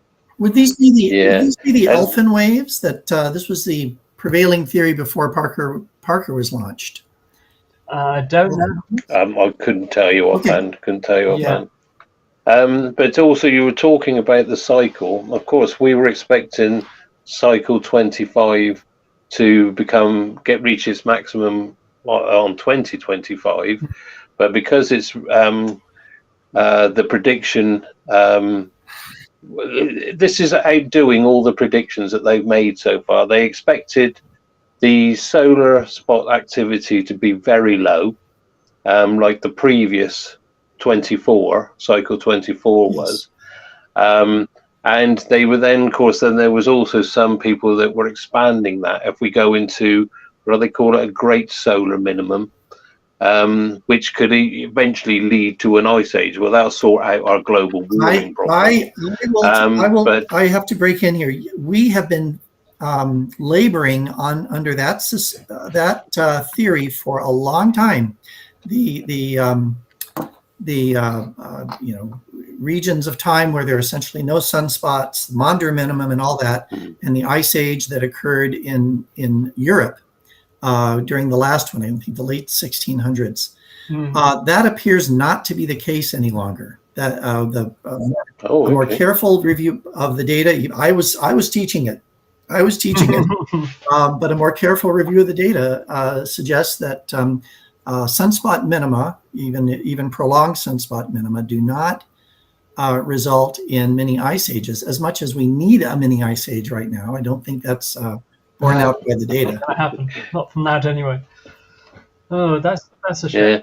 Yeah, because the second minimum you were talking about, was that the Dalton minimum? Oh yes, there's there was a Dalton. Okay, so that's burst that bubble anyway. But of course, we've got an average of these cycles is 11 years, but they can vary to be as short as 8 years and up to 14 years, I think it was. So the 11 year is an average.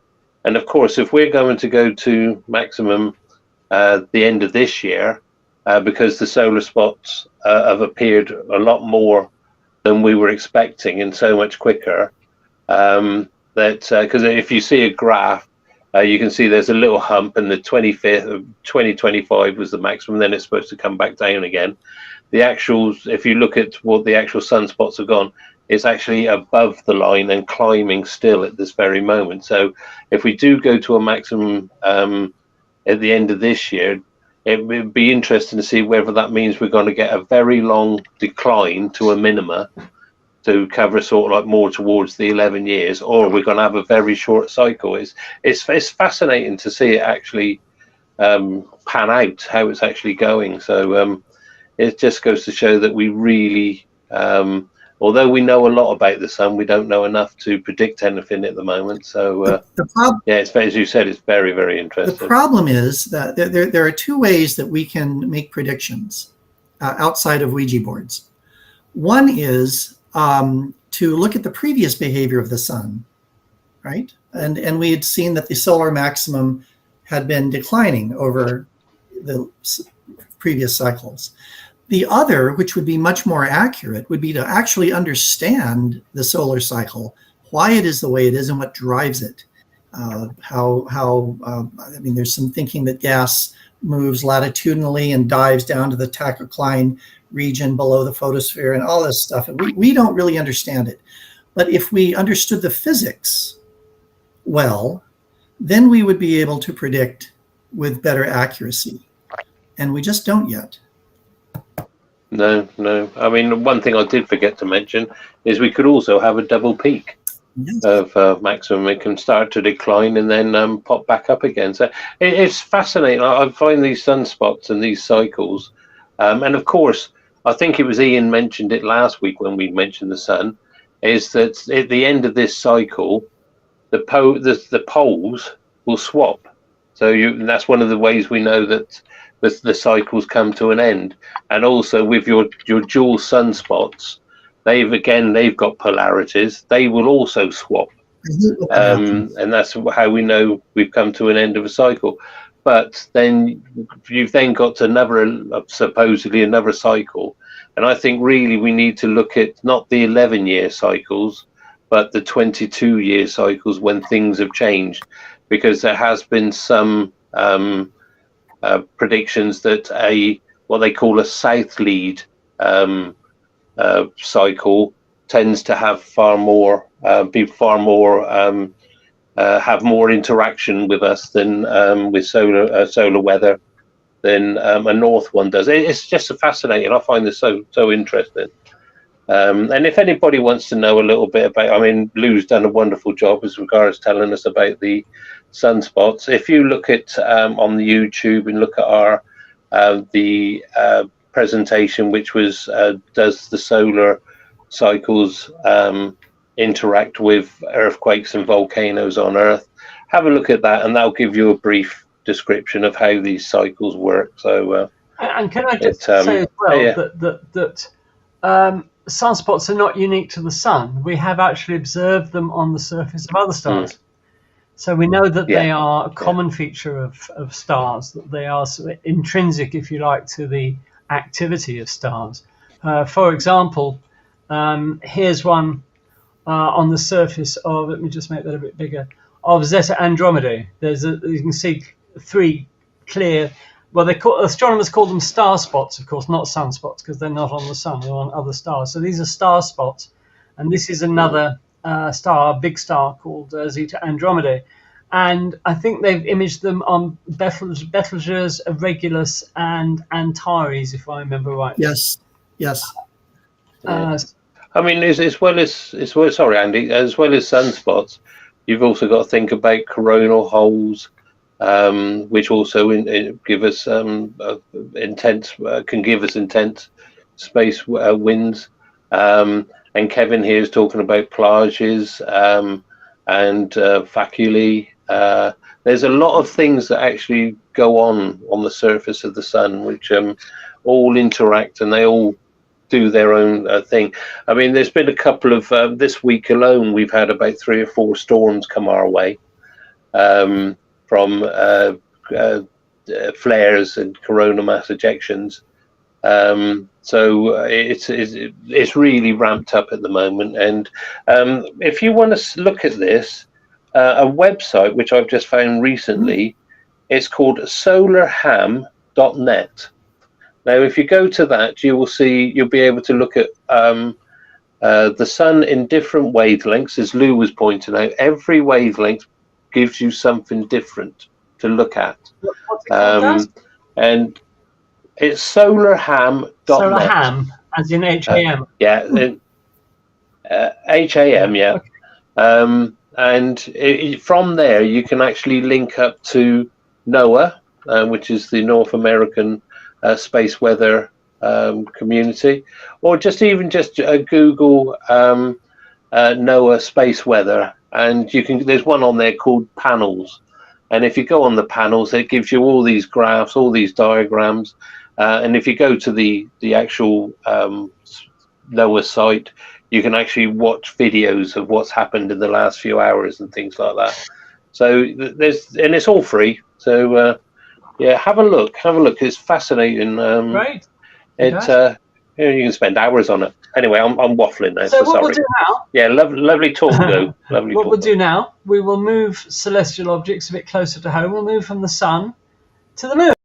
So I hope you can see this. So the first bit is about the gravitational wave background. Now, let's start off by having a look at, if you like, the spectrum of gravitational waves. As you're probably aware by now, we have detected over 100 gravitational wave events since 2015 using the LIGO detectors in the United States and the Virgo detector in Italy. Now, here we have a scale showing you the frequency of the gravitational waves, what type of objects we can detect at those frequencies, and how we can detect them. So the first thing to say is that between the 1 and 100 hertz frequency, this is what we've been observing out at the moment, and this has enabled us to detect merging black holes, colliding neutron stars, collisions between neutron stars and black holes. And this is the limitation, if you can call it that, of the LIGO and Virgo detectors. They're observing in those sort of frequencies. So these are really quite high frequency observations. The instruments are tuned to detect gravitational waves at those frequencies. So these are high frequency, short wavelength, if you like, events. But there are other types of gravitational waves in the universe which are much lower frequency with a much longer wavelength. And in particular, we're talking about the merging of supermassive black holes at the hearts of galaxies. And this is right down here at 10 to the minus 8, 10 to the minus, well, between 10 to the minus 7 and 10 to the minus 9 hertz in frequency. These are much longer wavelength events. It's reckoned that some of these wavelengths could be light years long. And to detect these, one way of doing it is to use pulsars to detect these gravitational waves. Now, to do this, you use the thing is called the pulsar timing arrays. And astronomers have used millisecond pulsars for this. Now, what are these? These are pulsars that have got a rotation speed of less than 10 milliseconds. And we know their rotation speed incredibly accurately. They are the universe's most accurate clocks. They in terms of timing, they rival the most accurate atomic clocks that we have. The fastest spinning millisecond pulsar yet discovered rotates at an amazing 716 times per second. And they thought to spin at that speed because they've been accumulating material from a companion star, which has the effect of speeding up their rotation. But the important thing is here, they are incredibly accurate clocks. Now, astronomers have used 68 of these, all at different distances from the Earth. And as the pulsars spin, these lighthouse-like beams of electromagnetic radiation, be they X-rays or radio, flash in the direction of the Earth so that we can see them. Of course, this is greatly slowed down because these are millisecond pulsars. They're rotating once in less than 10 milliseconds. But I didn't manage to find an animation that would show you that rotation speed, funnily enough. So these are 68 pulsars at different distances from the Earth. And we know exactly, to an incredible accuracy, many, many, many decimal places, exactly how long they take to spin once. So what happens is that you have a gravitational wave which passes through the universe, and this has the effect of delaying or advancing the time at which the pulsars, the signals from these pulsars actually arrive. And by working out exactly how long these signals are advanced or delayed, you can learn something about the gravitational wave that has passed through the universe that has actually done that. Now, look at it another way. Here we have a graphic showing the Earth surrounded by these millisecond pulsars. Far off in the universe, as we know, there are galactic collisions between galaxies, where the two black holes, one in each galaxy, or in some cases more than two galaxies collide, in which case it'd be three, they come together and slowly begin to orbit each other at the center of the galactic merger. Now, they probably orbit each other for, many thousands of years, but they inexorably come closer together. And as they do, because they're accelerating around each other, they radiate gravitational waves, because anything that accelerates in the universe generates these gravitational waves. How do we know that this happens at the center of galactic clusters with these supermassive black holes? Well, we can actually see it. Here you have an X-ray image of the center of a galactic merger 400 million light years away, and you can see clearly here that there are two superheated disks of material showing up in X-rays, and if they weren't that hot, we wouldn't be able to see them in X-rays. And these two disks surround supermassive black holes. Now, to see the gap between those supermassive black holes at a distance of 400 million light years means that, of course, they're very far apart. Otherwise, we wouldn't stand a chance of being able to split those into two separate objects. Those two black holes are separated by 5,000 light years, believe it or not. That's the gap between the two you can see there. If we add the radio data into that graphic, we can see the jets of material that the black holes are firing out across the universe. And they are swept back, if you like, in this combined radio and X-ray image, because the black holes are plowing through the interstellar medium at about 1,200 kilometers a second, and this forces their jets to be swept back as if they were in a wind, if you like. So we know that we can see these black holes which one day will merge, and as they do get closer together, the gravitational waves from them get stronger and stronger. But the point is that they are very long wavelength, low frequency gravitational waves. Now, why would a pulsar either advance or retard the signal from a pulsar? So if you can imagine, you have a photon leaving a pulsar on its way towards the Earth, and because gravitational waves stretch and squeeze space-time, they stretch it in one direction, squeeze it in another, the photon will actually have to pass through a greater or longer distance, because space is either being stretched or squeezed. And this means that it will if it's being stretched, the photon will take longer to pass through the gravitational wave, because space is literally being stretched. So the photon takes a longer time to arrive at the Earth. So its arrival is delayed compared to when it should be arriving, because we know exactly when it should be arriving, because they are the universe's most accurate clocks. Similarly, if space is being squeezed, they arrive in advance of when they should arrive.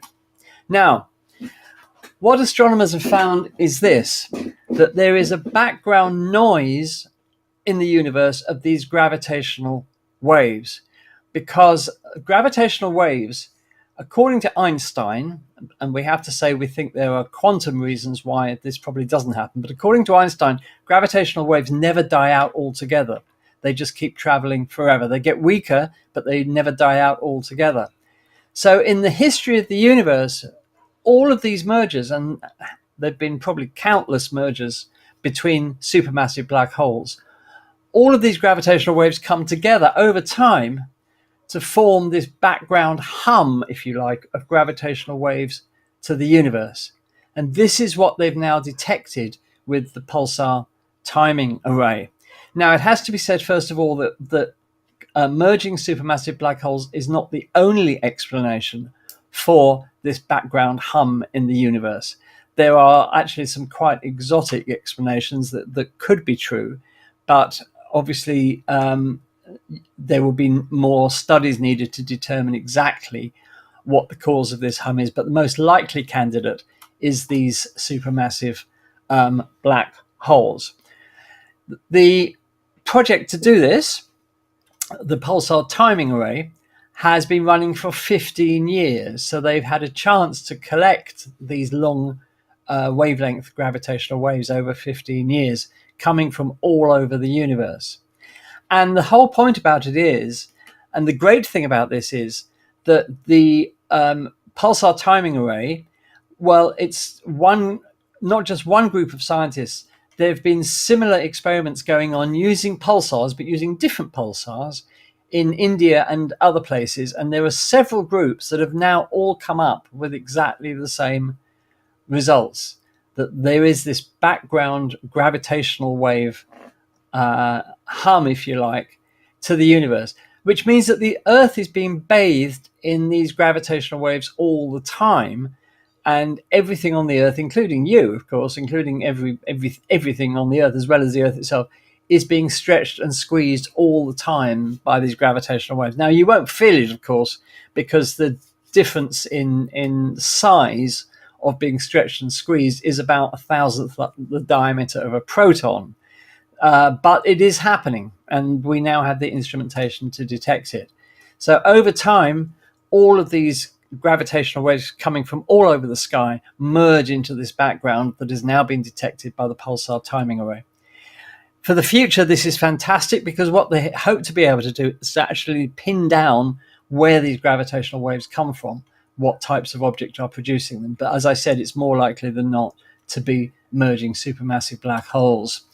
The International Pulsar Timing Array, these are the locations of the telescopes. We have, it includes the biggest radio telescope in the world, the FAST telescope in China.